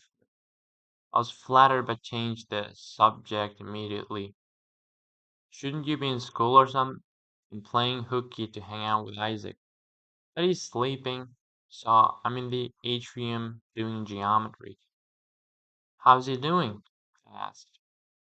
I can't tell if he's just not ready to confront the seriousness of his disability or if he really does care more about getting dumped by Monica, but he won't talk about anything else. Yeah, I said. How long is he gonna be in the hospital? Few days? Then he goes to this rehab or something for a while, but he gets to sleep at home, I think. Sucks, I said. I see his mom, I gotta go. Okay, I said. Okay, he answered. I could hear his crooked smile. On Saturday, my parents and I went down to the farmer's market in Broad Ripple. It was sunny, a rarity for Indiana in April, and everyone at the farmer's market was wearing short sleeves, even though temperature didn't quite justify it. We Hoosiers are excessively optimistic about summer. Mom and I sat next to each other on a bench across from a goat salt knock maker, a man in overalls who had to explain to every single person who walked by that, yes, they were his goats, and no, goat soap doesn't smell like goats. My phone rang. Who is it? Mom asked before I could even check. I don't know, I said. It was Gus, though. They currently at house? He asked. No. That was a trick question. I knew the answer because I'm currently at your house. Uh, oh, well, we're on our way, I guess. Awesome, see you soon. Augustus Waters was sitting on the front of the step as we pulled into the driveway. He was holding a bouquet of bright orange tulips just beginning to bloom, and wearing an Indiana Pacers jersey under his fleece. A wardrobe choice that seemed utterly out of the character, although it did look quite good on him. He pushed himself up off the stoop, handed me the tulips, and asked, "Want to go on a picnic?" I nodded, taking the flowers. My dad walked up behind me and shook Gus's hand. "Is that a Rick Smith's jersey?" my dad asked. "Indeed it is." God, I love that guy, Dad said. Immediately they were engrossed in basketball conversation. Could not and didn't want to join, so I took my tulips inside. "You want me to put those in a vase?" Mom asked as I walked in. Huge smile on her face. "No, it's okay," I told her. If we would put them in a vase in the living room, they would have been everyone's flowers. I wanted them to be my flowers. I went to my living room but didn't change. I brushed my hair and teeth and put on some lip gloss and the smallest possible dab of perfume. Kept looking at the flowers. They were aggressively orange, almost too orange to be pretty. I didn't have a vase or anything, so I took my toothbrush out of the toothbrush holder and filled it halfway with water and left the flowers there in the bathroom. I re-entered my room. I could hear people talking, so I sat on the edge of my bedroom bed for a while and listened through my hollow bedroom door. Dad, so you met Hazel at support group? Augustus, yes, sir. This is a lovely house you've got. I like your artwork. Thank you, Augustus. You're a survivor yourself, then. I am. I didn't cut this fella off with a sheer, unadulterated pleasure of it. Although it's an excellent weight loss strategy, legs are heavy. And how's your health now? NEC for 14 months. That's wonderful. Treatment options these days. It really is remarkable. I know, I'm lucky. I have to understand that Hazel's still sick, Augustus, and will be for the rest of her life. She'll want to keep up with you with her lungs. Reach point emerged, silencing him. So, where are you going? Asked Mom. Augustus stood up and leaned over to her, whispering the answer, then held a finger to his lips. He told secret. Mom smiled. You've got your phone? She asked me. Held it up as evidence, tilted my oxygen cart onto front wheels, and started walking.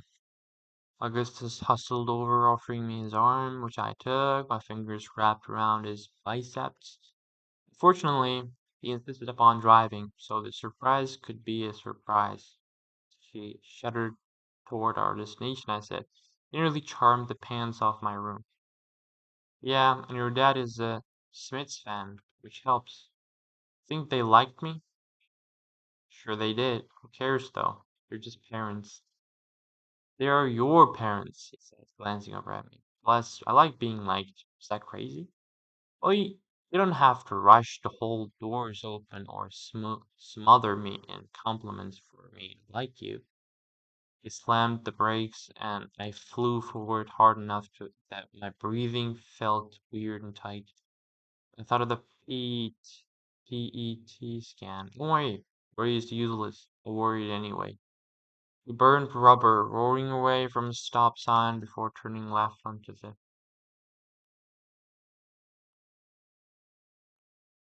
misnomered Grandview. There's a view of a golf course, I guess, but nothing grand. The only thing I could think of in this direction was the symmetry. Augustus reached into the center console, flipped open a full pack of cigarettes, and removed one. Do you ever throw them away? I asked him.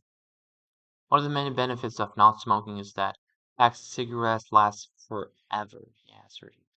I've had this one for almost a year. A few of them are broken near the filters, but I think this pack could easily get me to my 18th birthday. He held the filter between his fingers, then put it in his mouth. So, okay, he said. Okay, name some things that you never see in Indianapolis. Skinny adults, I said. He laughed. Good, keep going. Beaches, family-owned restaurants, photography, all excellent examples of things we lack. Also, culture. Yeah, we're a bit of short in culture, I said, finally realizing where he was taking me. We're going to the museum? In a matter of speaking. Oh, are we going to that park or whatever? Gus looked a bit deflated. Yes, we're going to that park or whatever, he said. You figured it out, haven't you? Figured out what? Figure what out? Nothing. There was this park behind the museum where a bunch of artists made big sculptures. I'd heard about it, but had never visited.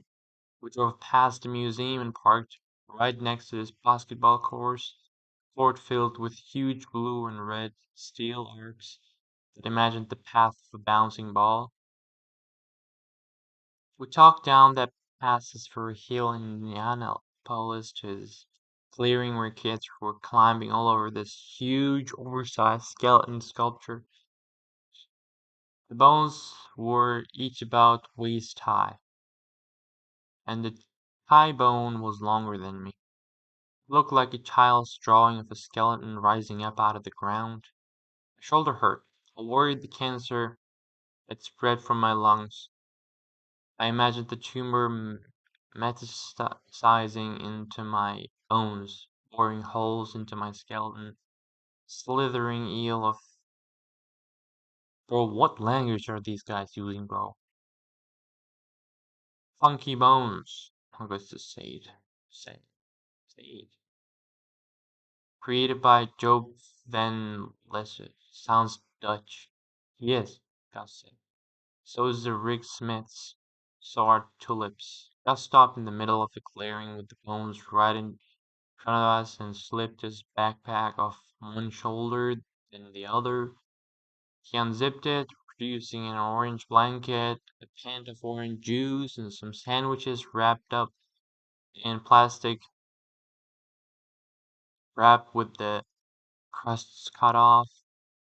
What's all the orange? Asked, still not wanting to let myself imagine that all this would lead to Amsterdam.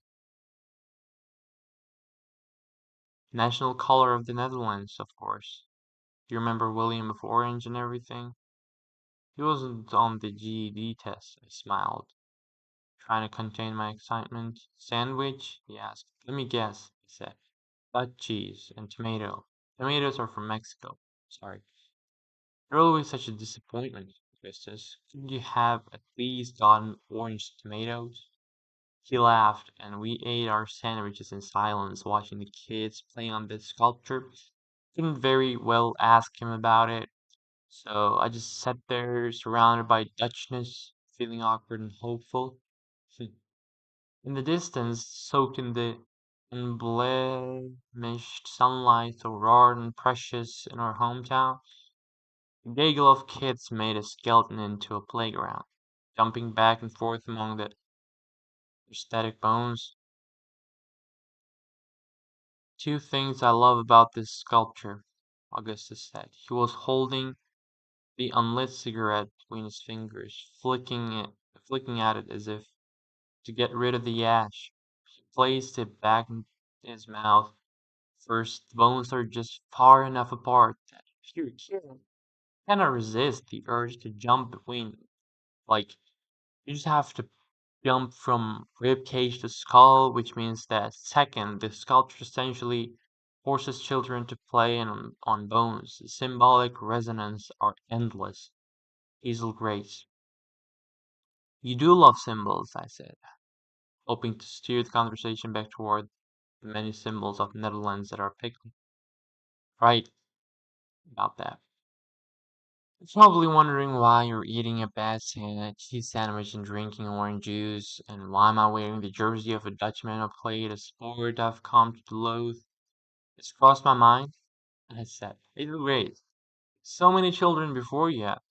And I say this with great affection. You spent your wish hastily, with little care for the consequences. The grim reaper was staring you in the face, and the fear of dying with your wish still in your verbal pocket, and granted, led you to rush toward the first wish you could think of, and you, like so many others, chose the cold and artificial pleasures of the theme park. Actually, I had a great time on that trip. Met Goofy and Man. I'm in the midst of a soliloquy. The fuck? Wrote this out and memorized it, and if you interrupt me, I'll completely screw it up. So this is interrupted. Please, to be eating your sandwich and listening. The sandwich was inedibly dry, but I smiled and took a bite anyway. Okay? Rosa, the artificial pleasures? He returned to the cigarette to his bag. Right.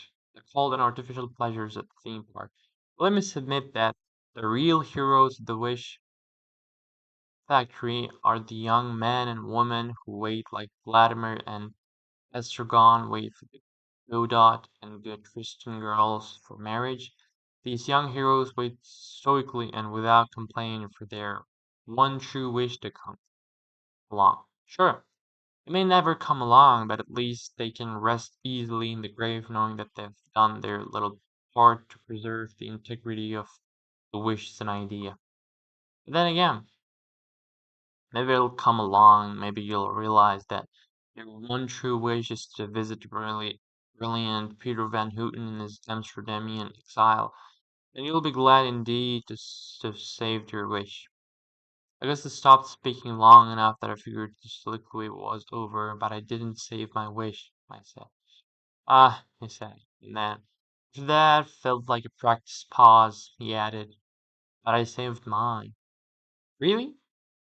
I was surprised that Augustus was wish eligible. What with being still in school and a year into remission, you had to be pretty sick for a genius to hook you up with a wish. I got it in exchange for the leg. There was all this light on his face. He had to squint to look at me, which made his nose crinkle adorably. Now, I'm not going to give you my wish or anything, but I also have an interest in meeting Peter Van Hoover Houten, and it wouldn't make sense to meet him without the girl who introduced me to this book. It definitely wouldn't, he said. So I talked to the genies. They're in total agreement. They said Amsterdam is lovely in the beginning of May. They proposed leaving May 3rd and returning May 7th. Augustus, really? They reached over and touched my neck, cheek, I mean, skin. For a moment, I thought he might kiss me. My body tensed, and I think he saw it, because he pulled his hand anyway. Augustus, I said, really? You don't have to do this. Sure I do, he said. I found my wish. Ah, you're the best. I bet you say that to all the boys who finance your international travel, he answered. Chapter 6! 19 or 18 more to go. Mom was folding my laundry while watching this TV show called The View when I got home. I told her that the Phillips and the Dutch artists and everything were all because Augustus was using his wish to take me to Amsterdam. Too much, she said, shaking her head. I can't accept that from a virtual stranger. He's not a stranger. He's easily my his friend. Behind Caitlin? Behind you, I said. It was true, but I mostly said it because I wanted to go to Amsterdam.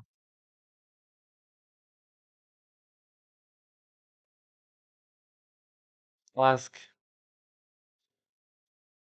I'll ask Dr. Maria, she said after a moment.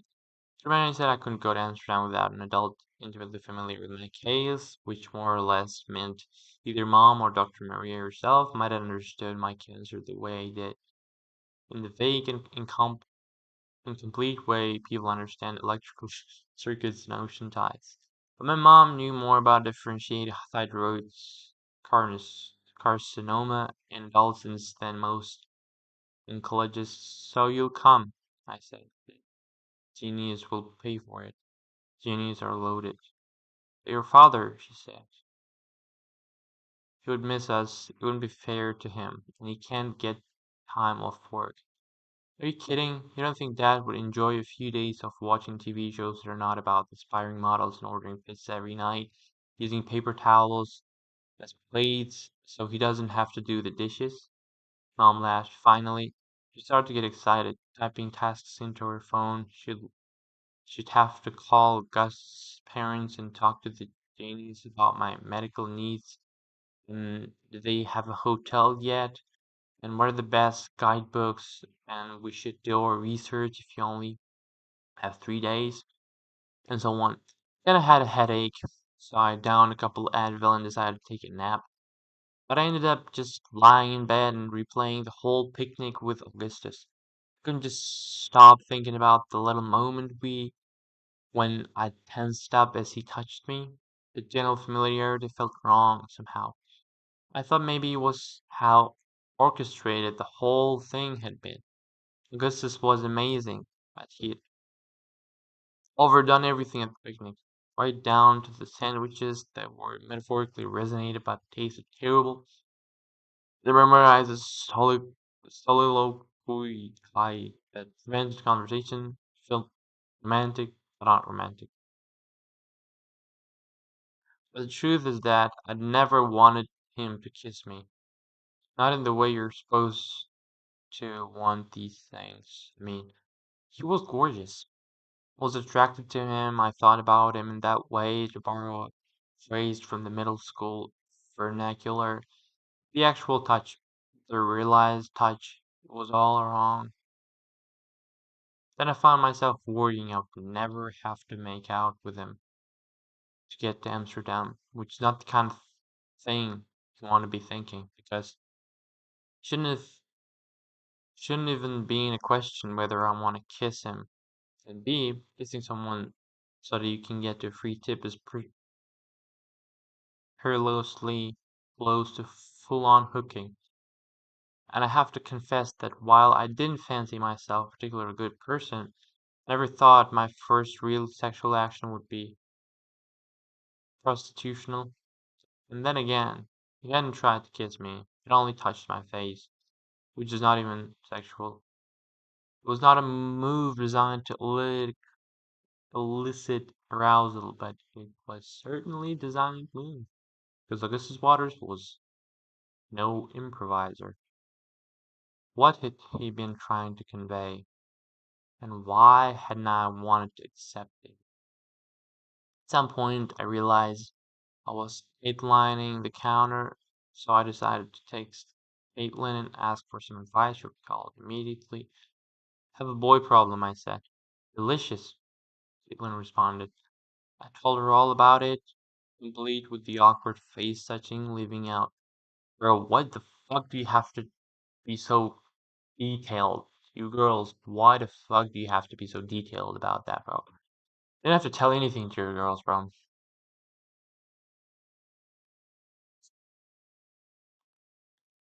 Maybe it's fun for you. I don't know. I mean, go fuck yourself. I don't care. I mean, it was a little rude. I'm sorry. Pretty sure. You sure he's hot?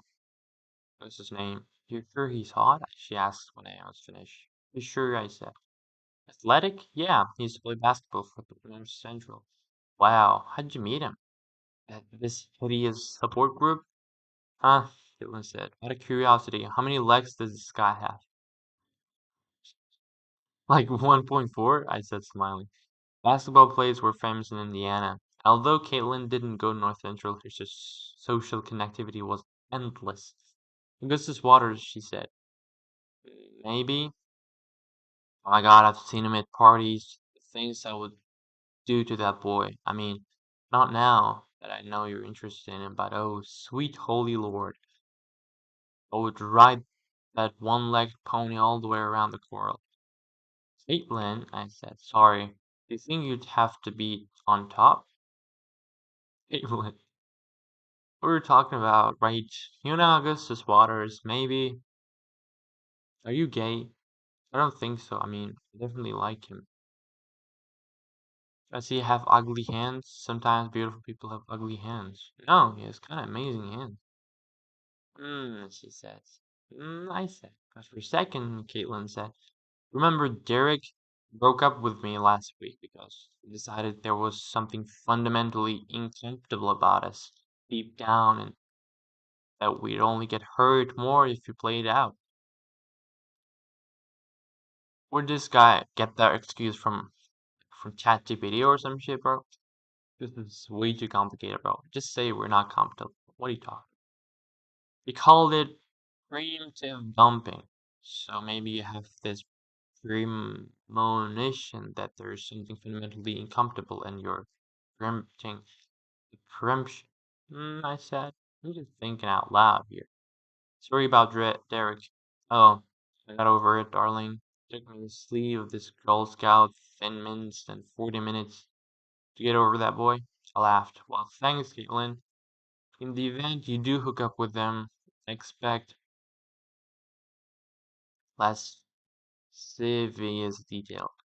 But of course, I said, and then Caitlin made a kissy sound into the phone and said bye, and she hung up. I realized while listening to Caitlin that I didn't have the primitive emotion of flirting him. I had a post money. What are these guys talking about, bro? Let me just search these words up. Narcotic post-monition. Premonition. Premonition. Feeling that something, especially something unpleasant, is going to happen.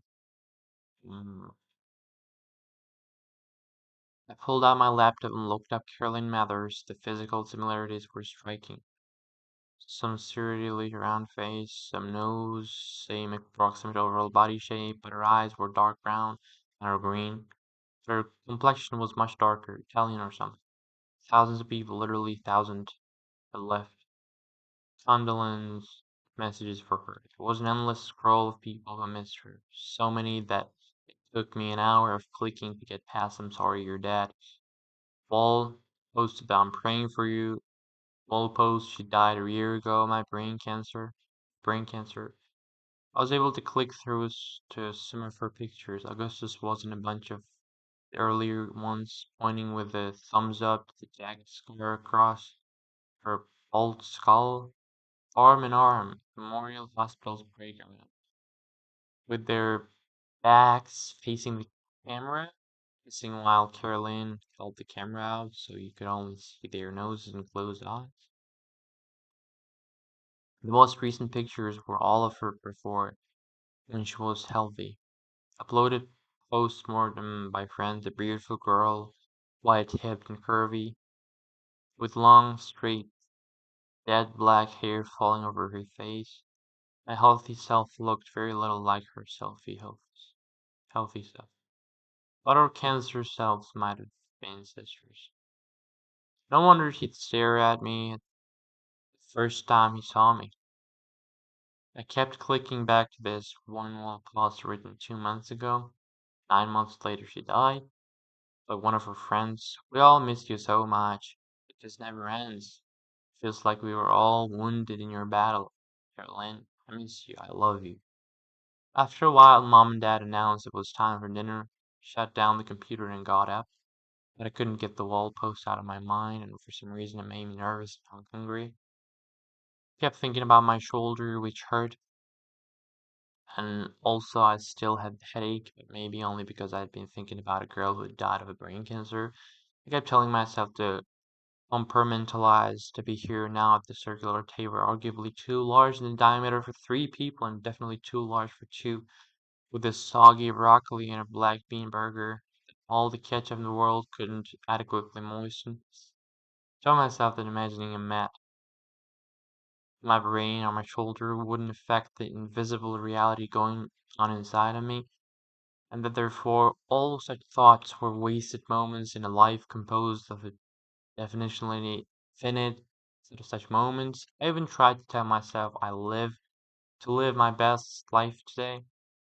For the longest time, I couldn't figure out why something a stranger had written on the internet too different, and the sea stranger was bothering me, and so much and making me worried that there was something inside my brain, which really hurt. Although I knew from years of experience that pain is a blunt and unspecific diagnostic instrument, because there hadn't been an earthquake in Papua New Guinea that day. Parents were all hyper-focused on me, so I couldn't hide this flash flood of anxiety. Is everything alright? Mom asked anxiety. Uh-huh, I said. I took a bite of burger. I swallowed, tried to say something that a normal person whose brain was not drowning in panic would say. Is there broccoli in the burgers? A little, Dad said. Pretty exciting that you might go to Amsterdam. Yeah, I said. I tried not to think about the word wounded, which of course is a way of thinking about it.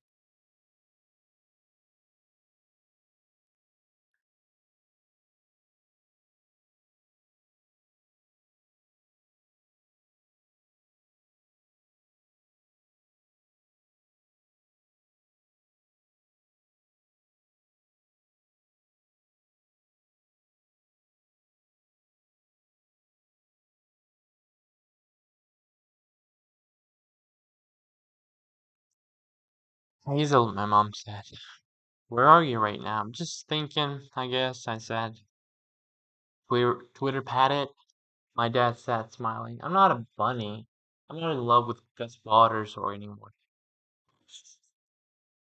I answered, way too defensively, wounded, like Caroline Mathers had been a bomb when she blew up everyone around was left with embedded shrapnel. Dad asked me if I was working on anything for school. I've got some very advanced algebra homework. Told him so advanced that I couldn't possibly explain it to a lay person. How's your friend Isaac? Blind, I said. You're very teenagery today, Mom said. She seemed annoyed about it. Isn't this what you wanted, Mom? For me to be teenagery? Well, not necessarily this kind of teenagery, but of course your father and I are excited to see you become a young woman, making friends, going on dates. I'm not going on dates, I said. I don't want to go on dates with anyone. It's a terrible idea and a huge waste of time and honey, he said, what's wrong? I'm like, I'm like a grenade, Mom. I'm a grenade and at some point I'm going to blow up and like to minimize the casualties, okay? My dad tilted his head a little to the side, like a scalded puppy. I'm a grenade, I said again. I just want to stay away from people and read books and think and be with you guys because there's nothing I can do about hurting you. You're too invested. So just please let me do that, okay? I'm not depressed. I don't need to get out more. And I can't be a regular teenager because I'm a grenade. Hazel, Dad said, then choked up. He cried a lot and then choked up. He cried a lot, my dad. I'm going to go to my room and read for a while, okay? I'm fine. I really am fine. I just want to go read for a while. Started out trying to read this novel I'd been assigned. We lived in a tragically thin-walled home, so I could hear much of the whispered conversation that ensued. My dad saying, "It kills me," and my mom saying that's exactly what she doesn't need to hear. And my dad saying, "I'm sorry, but," and my mom saying, "Are you not grateful?" And I'm saying, "God, of course I'm grateful." I kept trying to get into this story, but I couldn't stop hearing them. I turned on my computer to listen to some music. But Augustus' favorite band, the Hero got a soundtrack. I went back to Caroline Mother's tribute pages, reading about how heroic her fight was and how much she was missed and how she was in a better place and how she would live forever in their memories and how everyone who knew her, everyone was laid low by her leaving. Maybe I was supposed to hate Caroline Mathers or something because she'd been with Augustus, but I didn't. I couldn't see her very clearly amid all the tributes, but there didn't seem to be much hate. She seemed to be mostly professional sick person like me, which made me worry that when I died they'd have nothing to say about me except I fought heroically, as if the only thing I'd ever done was have cancer. Anyway, eventually I started reading Caroline Mother's little notes, which were mostly actually written by her parents because I guess her brain cancer was the variety that makes you not you before it makes you not alive. It was all like Caroline continues to have behavioral problems. She's struggling a lot with anger and frustration over not being able to speak. We are frustrated about these things too, of course, but we have more socially acceptable ways of dealing with our anger. Gus has taken to calling Caroline Hawk Smash, which resonates with the doctors. There's nothing easy about this for any of us. You take your humor where you can get it. Hoping to go home on Thursday. We'll let you know. Shouldn't go on Thursday, needless to say. So of course I tensed up when he touched me. To be with him was to hurt him, inevitably. And that's exactly what I felt as he reached for me. It felt as though I were committing an act of violence against him, because I was. I decided to text him. I wanted to avoid a whole conversation about it. Hi, so okay. I don't know if you'll understand this, but I can't kiss you or anything. Not that you'd necessarily want to, but I can't. What the fuck? When I try to look at you like that, all I see is what I'm going to put you through. Maybe that doesn't make sense to you. Anyway, sorry. You respond a few minutes later. Okay. I wrote back, okay. You responded. Oh my god, stop flirting with me. I just said, okay. My fond buzz moments later. I was kidding, Hazel Race. I understand. We both know that okay is a very flirty word. Okay is bursting with sensuality. It's very tempted to respond okay again, but I pictured him at my funeral that helped me text properly. Sorry. I tried to go to sleep, but my headphones still on. But after a while, my mom and dad came in. My mom grabbed a Bluey from the shelf and hugged him to her stomach.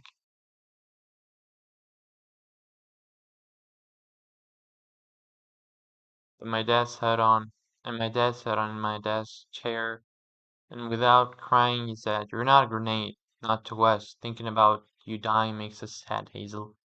You're not a grenade. You're amazing. You can't know, sweetie.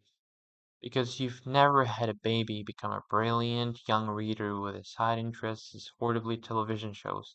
But the joy you bring us is so much greater than the sadness we feel about your illness." Okay, I said. Really? And I said, I wouldn't bullshit you about this. If you were in more trouble than you're worth, we'd just toss you out on the streets. For what the fuck, you're making it worse. We're not sentimental people, Mom added. Deadpan. We'd leave you at an orphanage with a note pinned to your pajamas. I laughed. You don't have to go to support group, Mom added. You don't have to do anything, except go to school. She handed me the beer. She handed me the beer, what the fuck? I think Bluey can sleep on the shelf tonight, I said. Let me remind you that I'm more than 33.5 years old. I mean, she's 16, right? Keep him tonight, she said. Mom, I said. She's lonely. Oh my god, Mom, I said. I took stupid Bluey and kind of cuddled with him as I fell asleep. But I still had one draped, draped over Bluey. In fact, when I awoke just after 4 in the morning with an athletic pain fingering out from the unreachable center of my head. Chapter 6. Chapter 7? Okay, okay. I screamed to wake my parents, and they burst into the room. There was nothing they could do to dim the supernova exploding inside my brain, an endless chain of intractable firecrackers that made me think that I was once and for all going, and told myself, as I've told myself before, that the body shuts down when the pain gets too bad. The consciousness is temporary. This that this will pass. But just like always, I didn't sleep anyway. Sleep away. Flip away. I was left on the shore with the waves of washing over me, unable to drown. Dad drove, talking on the phone with the hospital, while I lay in the back with my head in the mom's lap. There was nothing to do. Screaming made it worse. All the stimuli made it worse, actually. The only solution was to try to unmake the world, to make it black and silent and uninhabited again, to return to the moment before the Big Bang, in the beginning when there was the Word, and to live in that vacuous, uncreated space alone with the Word. People talk about the courage of cancer patients. I don't deny that courage. I've been poked and stabbed and poisoned for years. Still, still I trot on. I make no mistake. In that moment, I would have been very, very happy to die. I woke in this ICU. I could tell I was in the ICU because I didn't have my own room, and because there was so much beeping in, because I was alone. They don't let your family stay with you 24/7 in the ICU at Children's because it's an infection risk. There was wailing down the hall. Somebody's kid had died. I was alone. Hit the red call button. The nurse came in seconds. Hi, I said. Hello, Nasal. I'm Allison, your nurse. Hi, Allison, my nurse.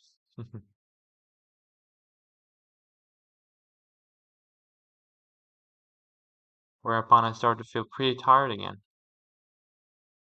But I woke up a bit when my parents came in, crying and kissing my face repeatedly. I reached up for them and tried to squeeze, but my everything hurt when I squeezed. And Mom and Dad told me that I didn't have a brain tumor, but that my headache was caused by poor oxygenation, which was caused by my lungs swimming in fluid, a liter and a half of which had been successfully drained from my chest, which was why I feel a slight discomfort in my side, where there was, hey, look at that, a tube that went from my chest into a plastic bladder full of liquid, that for all the world resembled my dad's favorite embryo. Mom told me I was going to go home, that I really was, that I would just have to get this drained every now and again, get back on the BiPAP, this nighttime machine that forces air in and out my crab lungs. But I had but I'd had a total body PET scan on the first night in the hospital, they told me, and the news was good. No tumor growth. No new tumor growth. No new tumors. But my shoulder pain had been lack of oxygen pain, hard working, too hard pain. Dr. Maria said this morning that she remains optimistic. Dad said, I like Dr. Maria, but she didn't bullshit you. So that felt good to hear. This is just a thing, Hazel, my mom said. It's just a thing we can live with. I nodded, and when Allison, my nurse, kind of politely made them leave,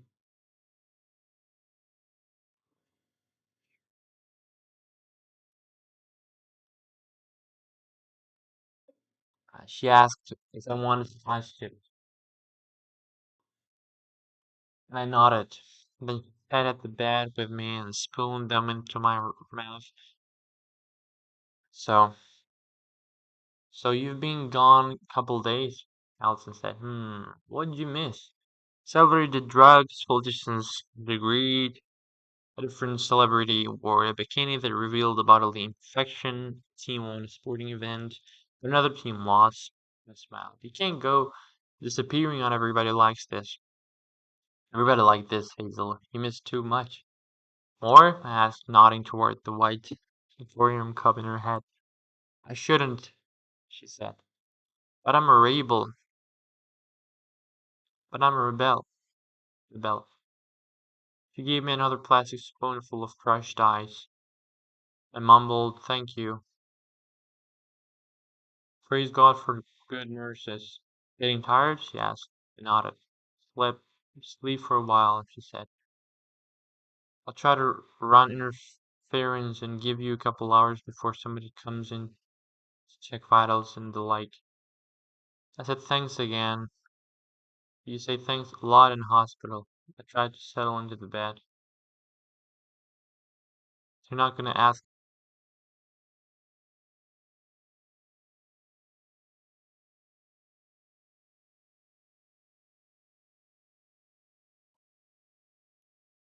I didn't see Augustus or anyone other than my parents. My hair looked a bird's nest. My shuffled gait like a dementia patient's. I felt a little better each day, though. Each sleep ended to reveal a person who seemed a bit more like me. Sleep fights cancer.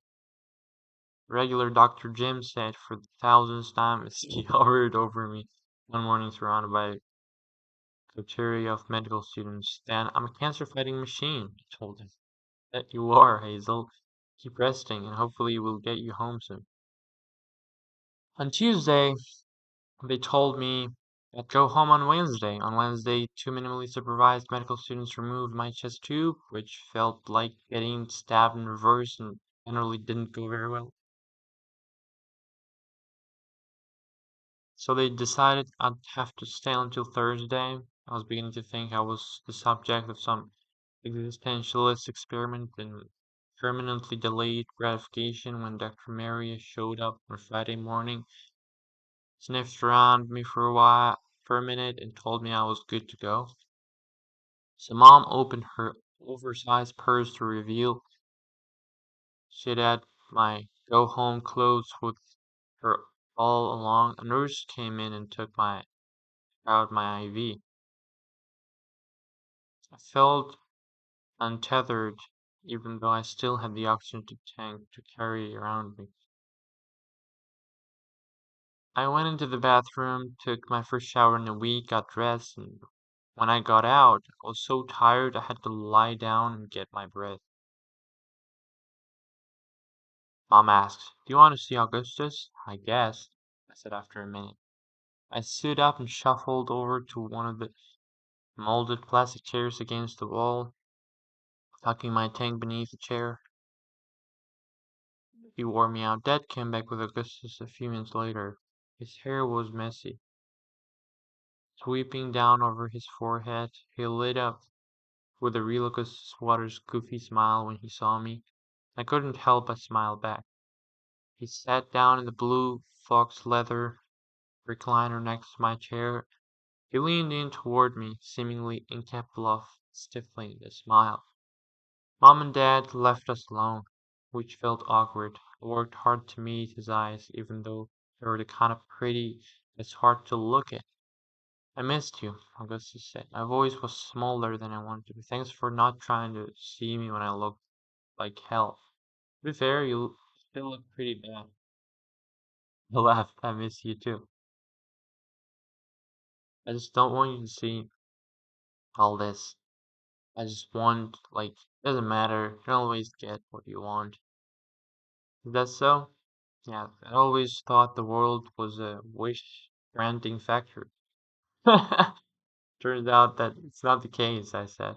He was so beautiful. He reached for my hand. I shook my head. "No," I said quietly. "If we're gonna hang out, it has to be, like, not that." "Okay," he said. "I have good news and bad news on the wish granting front. Okay? The bad news is that we obviously can't go to Amsterdam on earlier better. Genius will, however, work their famous magic when you're well enough.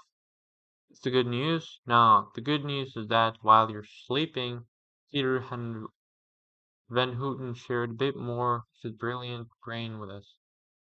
He reached for my hand again, but this time to slip it into a heavily folded sheet of stationery on the letterhead of Peter Van Hoeren's Americas. I didn't read it until I got home, situated in my own huge and empty bed, with no chance of medical interruption. It took me forever to decode Von Hoover's sloped, scratchy script. "Dear Mr. Waters, I'm in receipt of your electronic mail dated and duly impressed by the experience and complexity of your tragedy. Everyone in this tale has a rock-solid Marcia, hers, that she's so sick, yours, that you are so well. Were she better or you sicker, then the stars wouldn't be so terribly crossed. But it is the nature of stars to cross, and never was Shakespeare more wrong than when he had Faustus note. The fault, dear Riches, is not in our stars, but in ourselves. Easy enough to say when you're a Roman nobleman or Shakespeare, but there's no shortage of fault to be found. Aim at our stars." While you're on the topic of old Will's insufficiencies, your writing about young Hazel reminds me of the Bard's 50-50 sonnet, which of course begins, "Not marble, nor the gilded monuments of princess shall outlive this powerful rhyme, but who shall shine more bright in these contents than unswept stone besmeared with sluttish time." Off topic, but what a slut time is. She screws everybody. It's a fine poem, but a deceitful one. We do indeed remember Shakespeare's powerful rhyme. But what do we remember about the person it commemorates? Nothing. We're pretty sure he was male. Everything else is guesswork. Shakespeare told us precious little of the man whom he entombed in his linguistic sarcophagus, which is also that when we talk about literature, we do so in the present tense. When we speak of the dead, we're not so kind. From this point, I'm going to read silently.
So let's go.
The day before we left for Amsterdam, I went back to support her for the first time since meeting Augustus. The test had rotated a bit down there in the literal heart of Jesus. I arrived early enough time for Cornelius' strong Pendical cancer survivor Lida to bring me up to date on everyone as I ate grocery store chocolate chip cookie while leaning against the dessert table. 12-year-old Lukeman Michael had passed away. It fought hard, Lida told me, as if there were any way to fight. Everyone else was still around. Kim was NEC after radiation. Lucas had relapsed, and he said, with a smile and a little shrug, the way you might say an alcoholic relapse.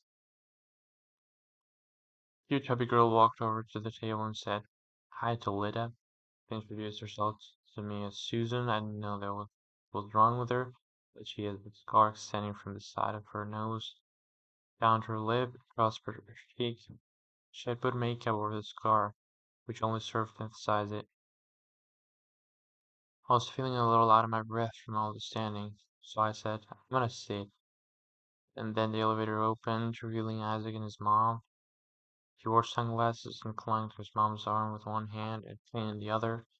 Support group Hazel, not Monica. I said when he got close enough. He smiled and said, "Hey Hazel, how's it going?" "Good. I've gotten really hot since you went blind." "I bet," he said. His mom led him to a chair, kissed on top of his head, and shuffled back toward the elevator. He felt around beneath him and then sat down in the chair next to him. "How's it going?" "Okay, glad to be home, I guess." "Gus told me you were in the ICU." "Yeah," I said. "Sucks," I said. "I'm a lot better now," I said. "I'm going to Amsterdam tomorrow with Gus." "I know, I'm pretty well up to date on your life because Gus never talks about anything else." I smiled. Patrick cleared his throat and said, If we could all take a seat." Got my eye. "Hazel," he said, "so glad to see you." Everyone sat and Patrick began his retelling of his balllessness that I fell into the routine of support group, communicating through sighs with Isaac, feeling sorry for everyone in the room and also everyone outside of it, zoning out of the conversation to focus on my breathlessness and the aching. The world went on as it does without my full participation, and I only woke up from the reverie when someone said my name. It was Lida for the strong, Lida in the remission, blonde, healthy, Stroud Lida, who swam her high school swim team. Lida missing only her appendix, saying my name. Saying Hazel's such an inspiration to me. She really is. She just keeps fighting in the battle. Waking up every morning, you go to work without complaint. She's too strong. She's so much stronger than I am. I just wish I had her strength. Hazel? Patrick asked. How does that make you feel? Shrugging to look over the I'll give you my strength if I can have your remissions. I felt guilty as soon as I said it. I don't think that's what Lida meant, Patrick said. I think she but I stopped listening. After the prayers for the living and the endless litany of the dead, Michael, whatever. Living are the best of the day. Lynn immediately rushed up to me on full apology and explanation, and I said, No, it's really fine, waving her off. And I said to Isaac, care to accompany me upstairs? He took my arm, and I walked with him to the elevator, grateful to have an excuse to avoid the stairs. I'd almost made it all the way to the elevator when I saw his mom standing in a corner of the literal heart. I'm here, she said to Isaac, and switched from my arm her to hers before asking, "Want to come over?" "Sure," I said. Felt bad for him, even though I hated the sympathy people felt toward me. Couldn't help but feel it toward him. Isaac lived in a small ranch house in the Madrian Hills next to this fancy private school. We sat down in the living room while his mom went off to the kitchen to make dinner, but then he asked if I wanted to play a game. Sure, I said, so asked that for the remote. I gave it to him, and then he turned on the TV, then a computer attached to it. TV screen stayed black, but after a few seconds, deep voice spoke from it. Reception voice. One player or two? Two, Isaac said. Pause. He turned to me. I play this game with Gus all the time, but it's infuriating because he's clearly a suicidal video game player.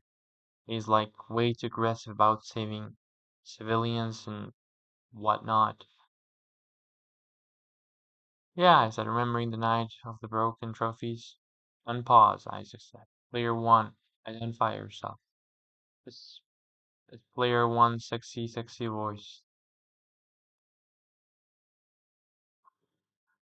Player two, identify yourself. I'd be player two, I guess, I said. Staff Sergeant Max Mayhem and Private Jasper Jacks awake in the dark. Empty room approximately 12 feet square. Isaac pointed toward the TV like should talk to it or something. I said, is there a light switch? No. Is there a door? Private Jacks locates the door. It's locked. Isaac jumped in. There's a key above the door frame. Yeah, there is. Mayhem opens the door. The darkness is still complete. Take out knife, Isaac said. Take out knife. I added. A kid. Isaac's brother. I assumed darted out from the kitchen. He was maybe 10, fiery and over-energetic. Kinda skipped across the living room before shouting in a really good imitation.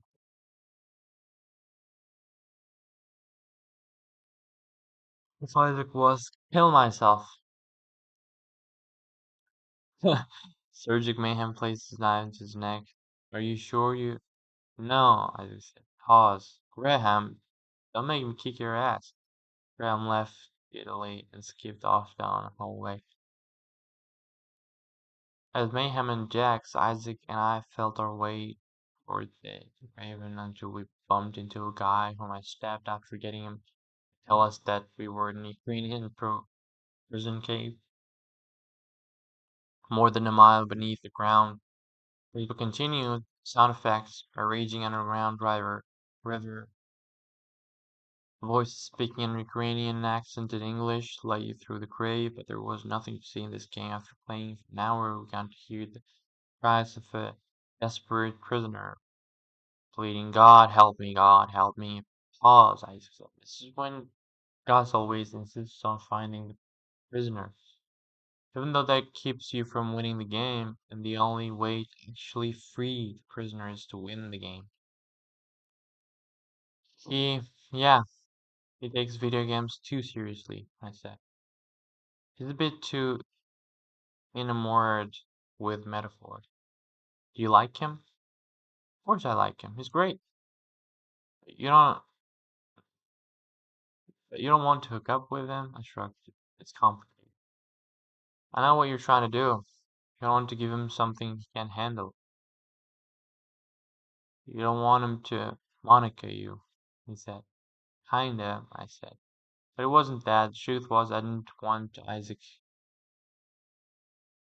him. To be fair to Monica, I said. What you did to her wasn't very nice either. What did I do to her? You know, going blind and everything. It wasn't my fault, I just said. I'm not saying it was your fault, I'm saying it wasn't nice. This girl is so dumb, bro. The fuck? Blaming a fucking blind person for being blind? This is one of the dumbest things, bro. Not good.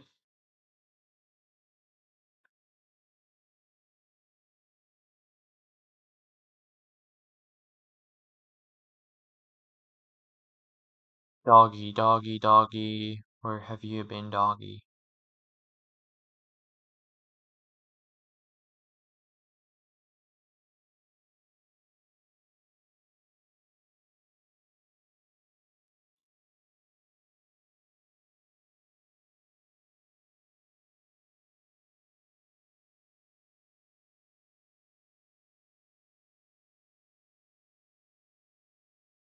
I could only take one suitcase. I couldn't carry one, and mom insisted that we shouldn't carry two, so we had to jockey for space in the black suitcase my parents had gotten as a wedding present a million years ago.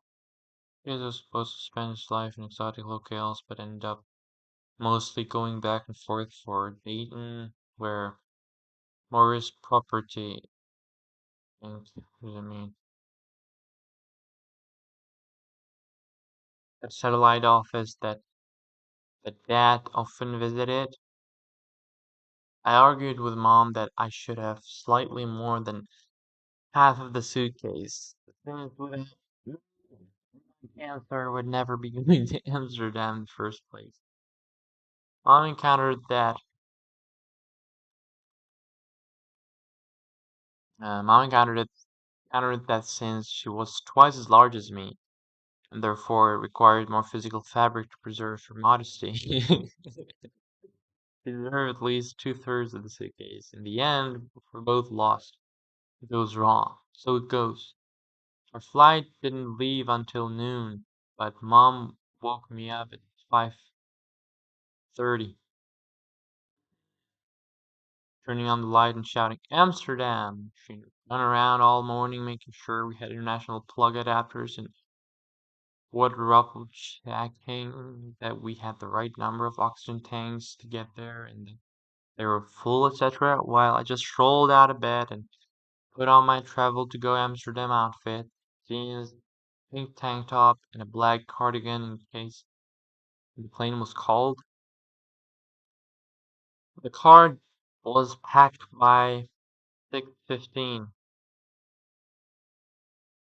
whereupon Mom insisted that we eat breakfast with Dad, although I hadn't the moral opposition to eating before dawn of the grounds that I was not a 19th century Russian peasant fortifying myself for a day in the fields.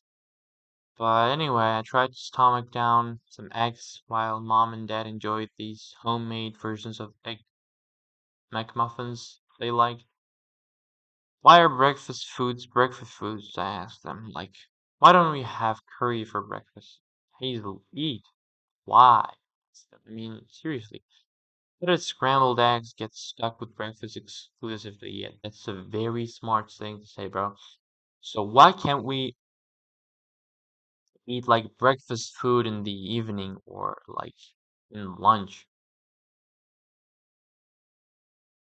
Every border is in your brain, bro. You can get out of the border anytime you want, brother. I'm not fucking motivator, so let's go. But you can put bacon on a sandwich without anyone freaking out. But the moment you sandwich is an egg, boom, it's a breakfast sandwich. Dad answered with his full mouth. When you come back, we'll have breakfast for dinner. Deal? I don't want to have breakfast for dinner, I answered, crossing knife and fork over my most full plate. I want to have scrambled eggs for dinner. Without this ridiculous construction that a scrambled egg inclusive meal is breakfast, everyone occurs at dinner time. Gotta pick your battles in this world, Hazel. Mom said. But if this is the issue you want to champion, we'll stand behind you. Quite a bit behind you. My dad and my mom laughed. Anyway, I knew it was stupid, but I felt kind of bad for scrambled eggs. After they finished eating, Dad did the dishes and walked us to the car. Of course, he started crying and he kissed my cheek with his wet, stubbly face. He pressed his nose against my cheekbone and whispered, I love you. I'm so proud of you for what. Thanks, Dad. I'll see you in a few days, okay, sweetie? I love you so much. Love you too, Dad. I smiled. It's only 3 days. As we backed up out of the driveway, I kept waving at him. He was waving at me, crying. It occurred to me that he was probably thinking he might never see me again. He probably thought every single morning of his entire weekday life. He left for work, which probably sucked. Mom and I drove over to Augustus' house, and when we got there, She wanted me to stay in the car to rest, but I went to the door with her anyway. As we approached the house, I could hear someone crying inside. What? I didn't think it was Augustus at first, because it didn't sound anything like the low rumble of speaking. But then I heard a voice that was definitely a twisted version of saying, because it's my life, Mom. It belongs to me. And quickly my mom put her arm around my shoulders and spun me back to her car, walking quickly, and I was like, Mom, what's wrong? And she said, we can't eavesdrop, Hazel.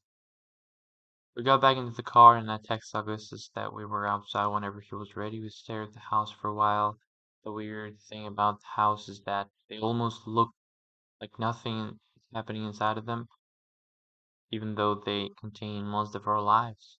I wondered if that were sort of point of architecture. Well, Mom said after a while, we are pretty early, I guess. Almost as if I didn't have to get up at 5:30, I said. Mom reached down to the console between us, grabbed her coffee mug, and took a sip. Her phone buzzed. Next one. This just can't decide what to wear. You like me better in a polo or butter down? Fine, butter down. 3 seconds later, the front door opened. Smiling Augustus appeared. A roller bag behind him. He wore a pressed, skinny blue butter down, tucked into his jeans. A camel light dangled from his lips. My mom got out to say hi to him, took the cigarette out of momentarily and spoke in the confident voice to which I was accustomed. Always a pleasure to see you, ma'am. I watched them through the rearview mirror until my mom opened the trunk. Moments later, Augustus opened the door behind me and engaged in the complicated business of entering the back seat of a car with one leg. Do you want shotgun? I asked. Absolutely not. Dad, and hello, Hazel Grace. Hi, I said. Hey? I said, okay, he said, okay. My mom got in and closed the door. Next stop, Amsterdam, she announced. Which was not quite true. The next stop was the airport parking lot. And then a bus took us to the terminal. Then an open-air electric car took us to the security line. The TSA guy at the front of the line was shouting about how our bags had better not contain explosive or firearms or anything liquid over 3 ounces. Ah, I said because this observation, standing in line is a form of oppression, he said. Seriously? Rather than be searched by hand, I chose to walk through the metal detector without my card or my tank or even plastic nubbins in my nose. We walked through the X-ray machine marked. First time I'd taken a step without my oxygen and mounts. It felt pretty amazing to walk unencumbered like that. Stepping across the Rubicon, the machine's silence acknowledging that I was, however briefly, a non-mentalized creature.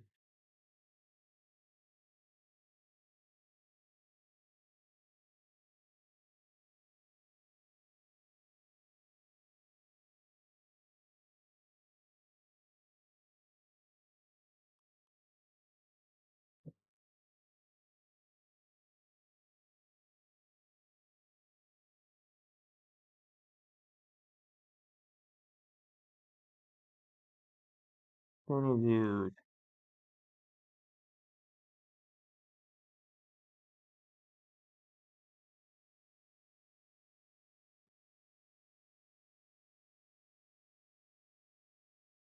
Self-bodily sovereignty that I can't really describe except to say that when I was a kid, I used to have a really heavy backpack that I carried everywhere with all my books in it. And if I walked around with the backpack for long enough, when I took it off, I felt like I was floating. After about 10 seconds, my lungs felt like they were holding it apart themselves like flowers at dusk. I sat down on a gray bench just past the machine and tried to catch my breath. My cough a rattling drizzle, and I felt pretty miserable until I got the cannula back into place. Even then it hurt. The pain was always there, pulling me inside of myself, demanding to be felt. It always felt like I was walking up from the pain when something in the world outside of me suddenly required my comment or attention. Mom was looking at me, concerned. She just said something. What she just said, then I remembered. She'd asked me what was wrong. Nothing, I said. Amsterdam, I shouted. Oh, Amsterdam, answered. She reached her hand down to me and pulled me up. We got to the gate an hour before our scheduled boarding time. Mr. Lancaster, Mrs. Lancaster, you're an impressively punctual person. Augustus said as he sat down next to me in the mostly empty gate area. Well, helps that I'm not technically very busy. Busy, she said. You're plenty busy, I told her. Although it occurred to me that Mom's business was mostly me, there was also the business of being married to my dad. I was kind of clueless about like banking and hiring plumbers and cooking and doing things other than working for Morris Property. But it was almost mostly me. Her primary reason for living and primary reason for living were awfully entangled. This is pretty bad, bro. As the seats around the gate started to fill, Augustus said, I'm going to get a hamburger, whatever, before we leave. Can I get you anything? No, I said, but I really appreciate your refusal to give in. Breakfast is social conventions. He tilted his head as me confused. Hazel had developed an issue with the ghettoization of scrambled eggs, Mom said. It's embarrassing that we all just walk through life blindly accepting the scrambled eggs are fundamentally associated with mornings. I want to talk about this more, Augustus said. But I'm starving. I'll be right back. Augustus hadn't showed up after hadn't showed up after 20 minutes. I asked Mom if she thought something was wrong, and she looked up from her awful magazine only long enough to say, probably just went to the bathroom or something. That is good. Don't make my stream shitty. Oh, are you serious right now, dog?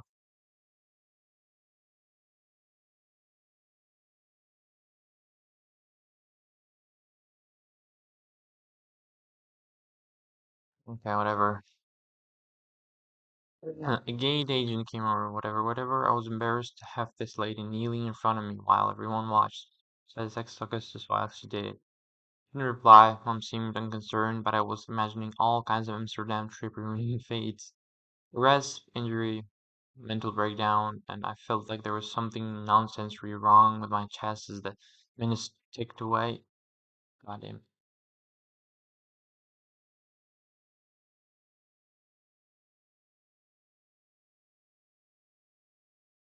And just when the lady behind the ticket counter announced they were going to start rewarding people who might need a bit of extra time, and every single person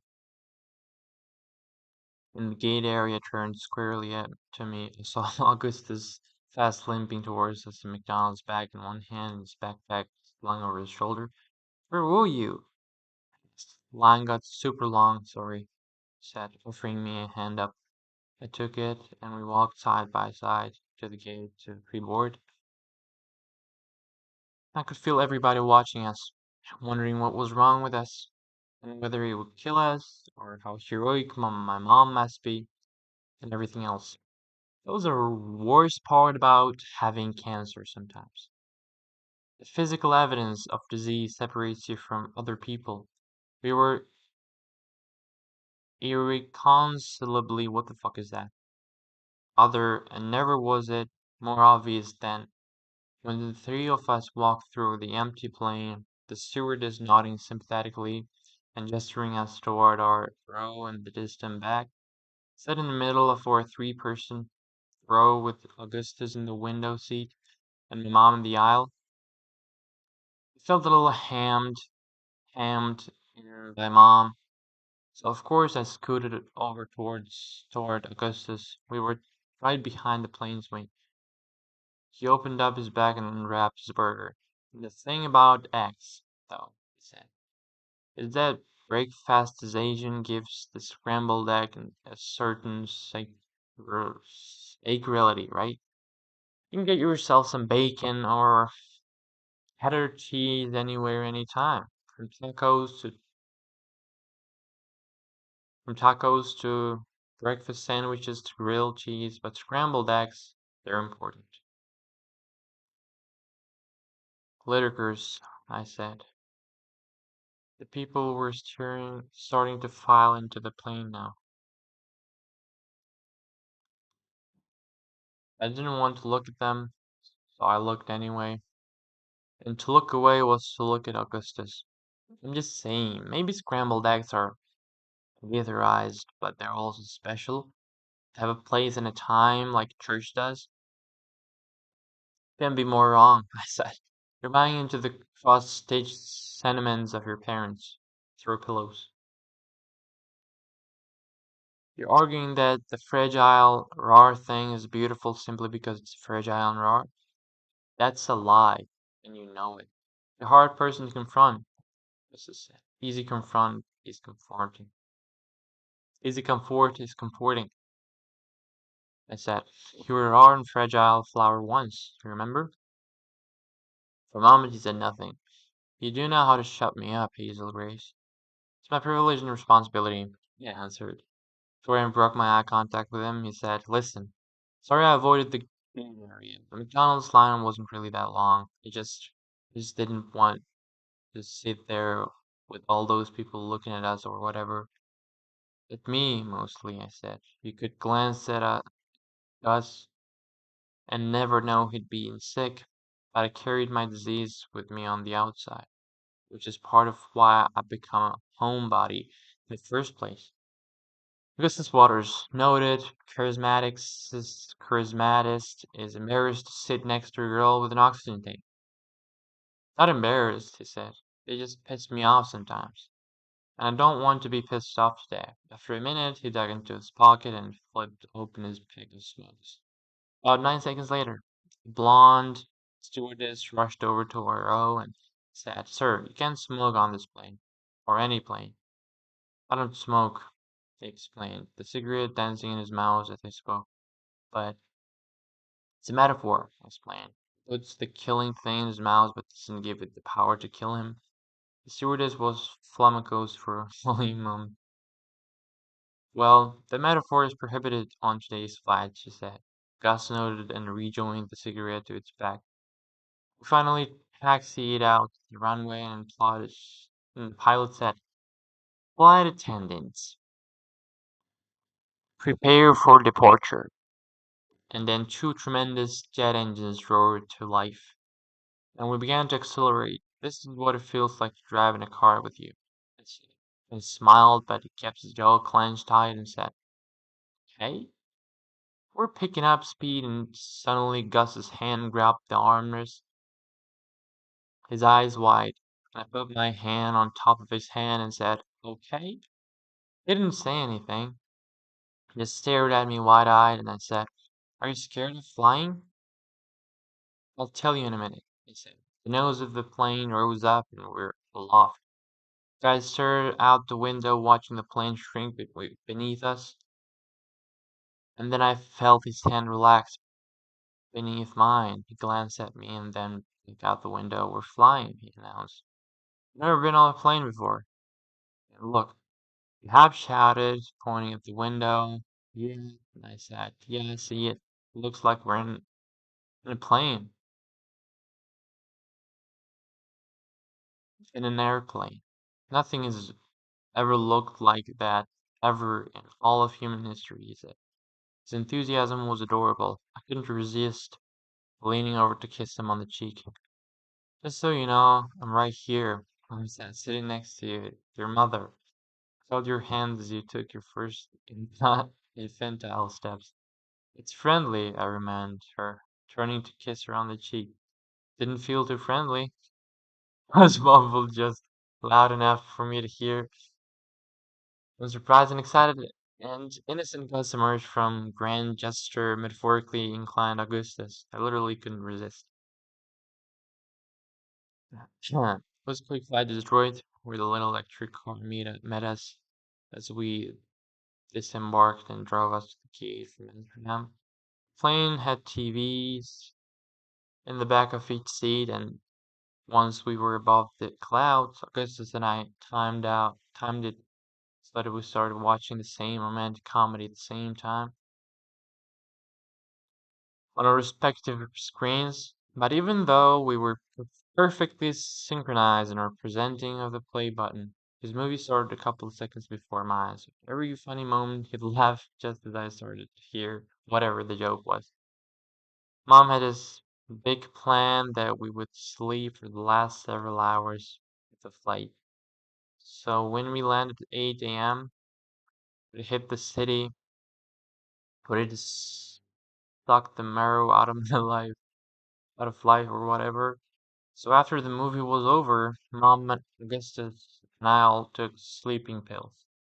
Mom conked out within seconds, but Augustus and I stayed up to look at the window for a while. It was a clear day, and although we couldn't see the sun setting, we could see the sky's response. God, that's beautiful, I said mostly myself. The rising sun too bright and our losing eyes, said. A line from an imperial. The rising sun too bright and our losing eyes. It's not rising. I said. It is rising somewhere, he answered. But then after a moment I said,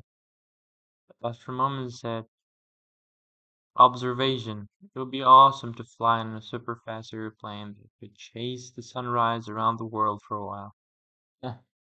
Also, I'd live longer. He looked at me askew. You know, because of relativity or whatever, it still looked confused. We age slower when we move quickly versus standing still. So right now, time is passing slower for us than for people on the ground. College chicks said they're so smart. I rolled my eyes, hit his real knee with my knee, and I hit his knee back with mine. Are you sleepy? I asked him. Not at all, he answered. Yeah, I said. Me neither. Sleeping meds and narcotics didn't do for me what they did for normal people. Wanna watch another movie? He asked. Got a Portman movie from the Hazel era. I wanna watch something you haven't seen. In the end, we watched 300, a war movie about 300 Spartans who protect Sparta from an invading army of like a billion persons. Augustus' movie started before mine again. After a few minutes of hearing him go, bang, fatality every time someone is killed in some badass way, I leaned over the armrest and put my hand on his shoulder so I could see his screen and we could actually watch the movie together. 300 featured a sizable collection of shirtless and well-oiled, strapping young lads. So it was not particularly difficult on the eyes, but it was mostly a lot of sword wielding to no real effect. The bodies of the Persians and the Spartans piled up, and I couldn't quite figure out why the Persians were so evil or the Spartans were so awesome. Contemporaneity, to quote AIA, specialize in the kind of battles wherein no one loses anything of any value, except arguably their lives. And it was like with these titans clashing. Toward the end of the movie, almost everyone's dead, but there's this insane moment where the Spartans start attacking the bodies of the dead up to form a wall of corpses. The dead become this massive roadblock, roadblocks standing between the persons and the road to Sparta. I found the gore a bit pretentious, so I looked away for a second, asking Augustus, "How many dead people do you think there are?" This man hit me with a wave. Shh, it's getting awesome. The persons stacked, they had to climb up the wall beneath the wall of death, and Spartans were able to occupy the high ground atop the corpse mountain. As the bodies piled up, and the wall of martyrs only became higher and therefore harder to climb. Everybody swung swords, shot arrows, and the rivers of blood poured down the mountain, death, etc. Took my head off his shoulder for a moment to get a break from the gore and watched Augustus watch the movie. He couldn't contain his goofy grin. I watched my own screen though, through squinted eyes, as the mountain grew. Bodies of persons, Spartans. When the persons finally overran the Spartans, I looked over at Augustus' eyes. Even though the good guys had just lost, Augustus seemed downright joyful. I muzzled up to him again, but kept my eyes closed until the battle was finished. As the credits rolled, he took his headphones and said, "Sorry, I was awash in the mobility of sacrifice." What were you saying? How many dead people do you think there are? Like, how many fictional people died in that fictional movie? Not enough, he joked. No, I mean, like, ever. Like, how many people do you think have ever died? I happen to know the answer to that question, he said. There are 7 billion living people and about 98 billion dead people. Wow. Just wow, bro. 98 billion. Wow. Been like 100 billion so far, right? Oh, I said. I thought that maybe since population growth has been so fast, there were more people alive than all death combined. There are about 14 dead people for every living person, I said. Yeah. The credits continued rolling. It took a long time to identify all those corpses, I guess. My head was still on his shoulder. I did some research on this a couple of years ago.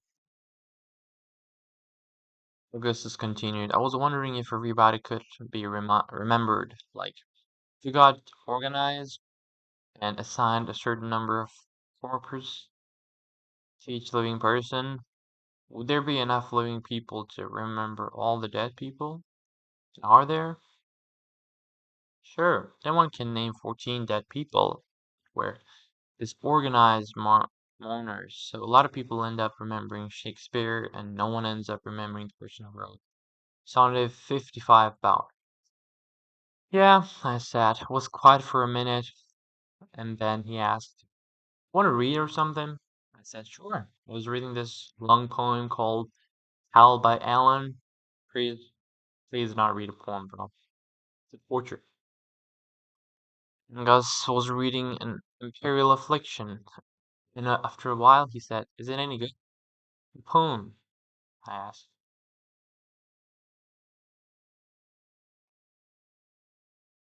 "Yeah, it's great."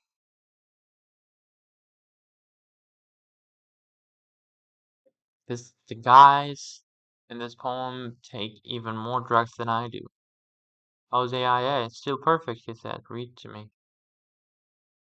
This isn't really a poem to read aloud when you're sitting next to your sleeping mother. There's like sodomy and angel dust in it. I said, "You just named two of my favorite pastimes." She said, "Okay, read me something else then." And I said, I don't have anything else." "That's too bad. I'm so in the mood for poetry. Do you have anything memorized?" "Let's go us, let us go then. You and I," started nervously, "when the evening is spread out against the sky, like a patient etherized upon a table." "Slower," he said. I felt bashful, like I had when I first told him of an imperial affliction. Okay, go. Let us go through certain half-deserted streets, the muttering retreats of restless nights and one-night cheap hotels, and sawdust restaurants with one oyster shells, streets that felt like a tedious argument. What are these words, bro? Way too complicated for my knowledge, bro. For my knowledge scale. Do not ask, what is it? Let us go and make her visit. I'm in love with you, he said quietly. Augustus, he said. I said. Not me, she said. I am, he said. He was staring at me, and I could see the corners of his eyes crinkling. I'm in love with you, and I'm not in the business of denying myself the simple pleasure of saying two things. I'm in love with you. And I know that love is just a shout into the void, and that oblivion is inevitable, and that we're all doomed, and there will come a day when all our labor has been returned to dust. I know the sun will swallow the only earth we'll ever have, and I'm in love with you. Augustus, I said again, not knowing what else to say. Felt like everything was rising up in me, like I was drowning in this weirdly painful joy. But I couldn't say it back. I couldn't say anything back. I just looked at him and let him look at me until he nodded. Lips pursed and turned away, placing the side of his head against the window. Chapter 11. Please, bro, don't put chapters in a book. I hate that.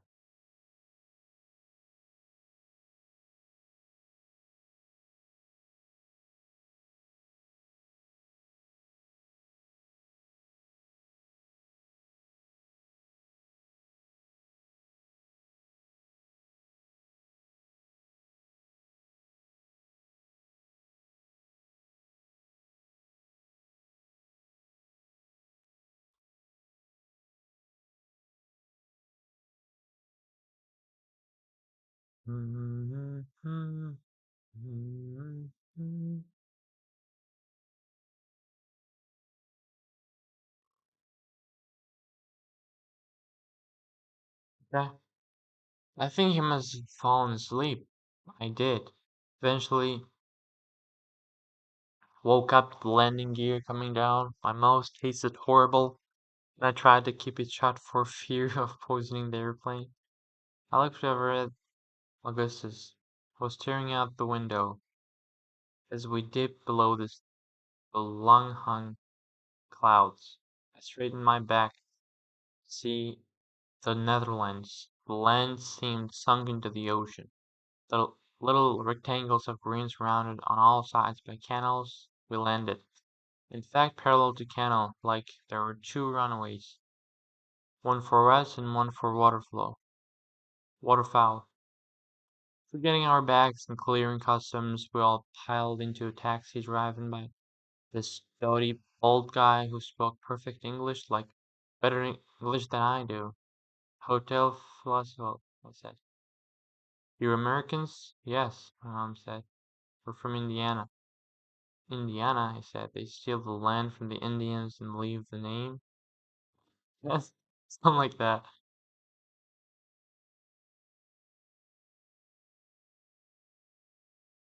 The cabbie pulled out into traffic and we headed toward a highway with lots of blue signs featuring double vowels. I don't know what that is. Besides the highway, flat empty land stretched for miles, interrupted by the occasional huge corporate headquarters. In short, Holland looked like Indianapolis, only with smaller cars. This is Amsterdam? Asked cab driver. Yes and no, he answered. Amsterdam is like the rings of a tree. It gets older as you get closer to the center.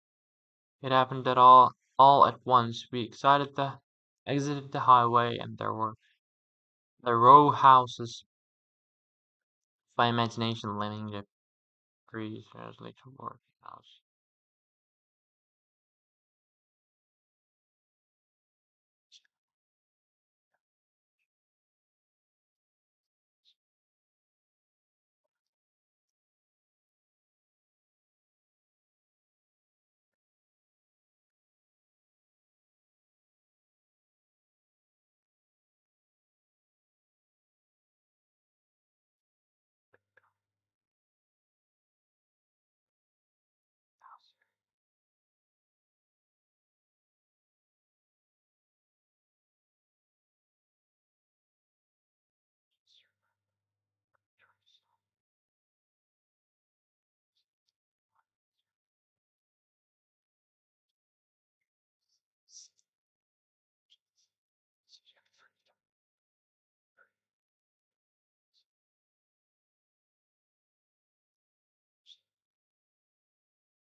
sundress of the way I breathe.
See, should now set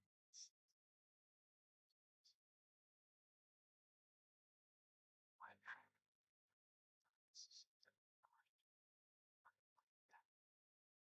way you regular sense as a walk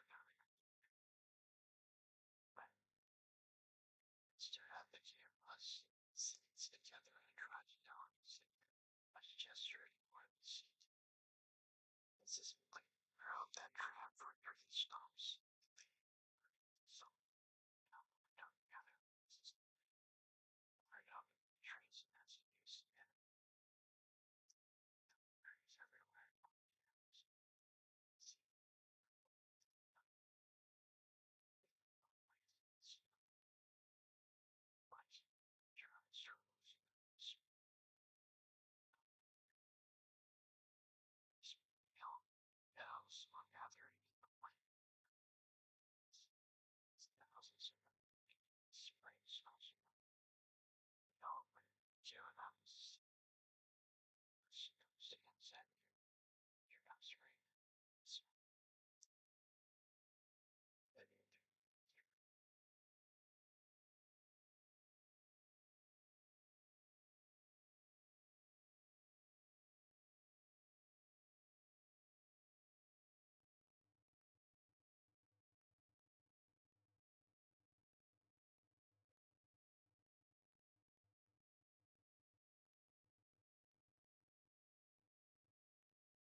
So straight after 4 more stops, we arrived. Street split by a beautiful canal. The reflections of the rays. Just come down.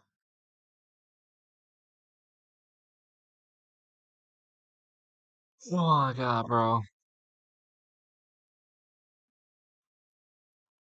And what I actually kind of want to watch this book movie, Fault in Our Stars. It has a very famous movie, by the way. I want to watch this. So, yeah. But I have to finish this book first. Halfway there. 100 pages to go. 100 more pages to go, bro. I don't know how much more time it takes, bro. I don't care.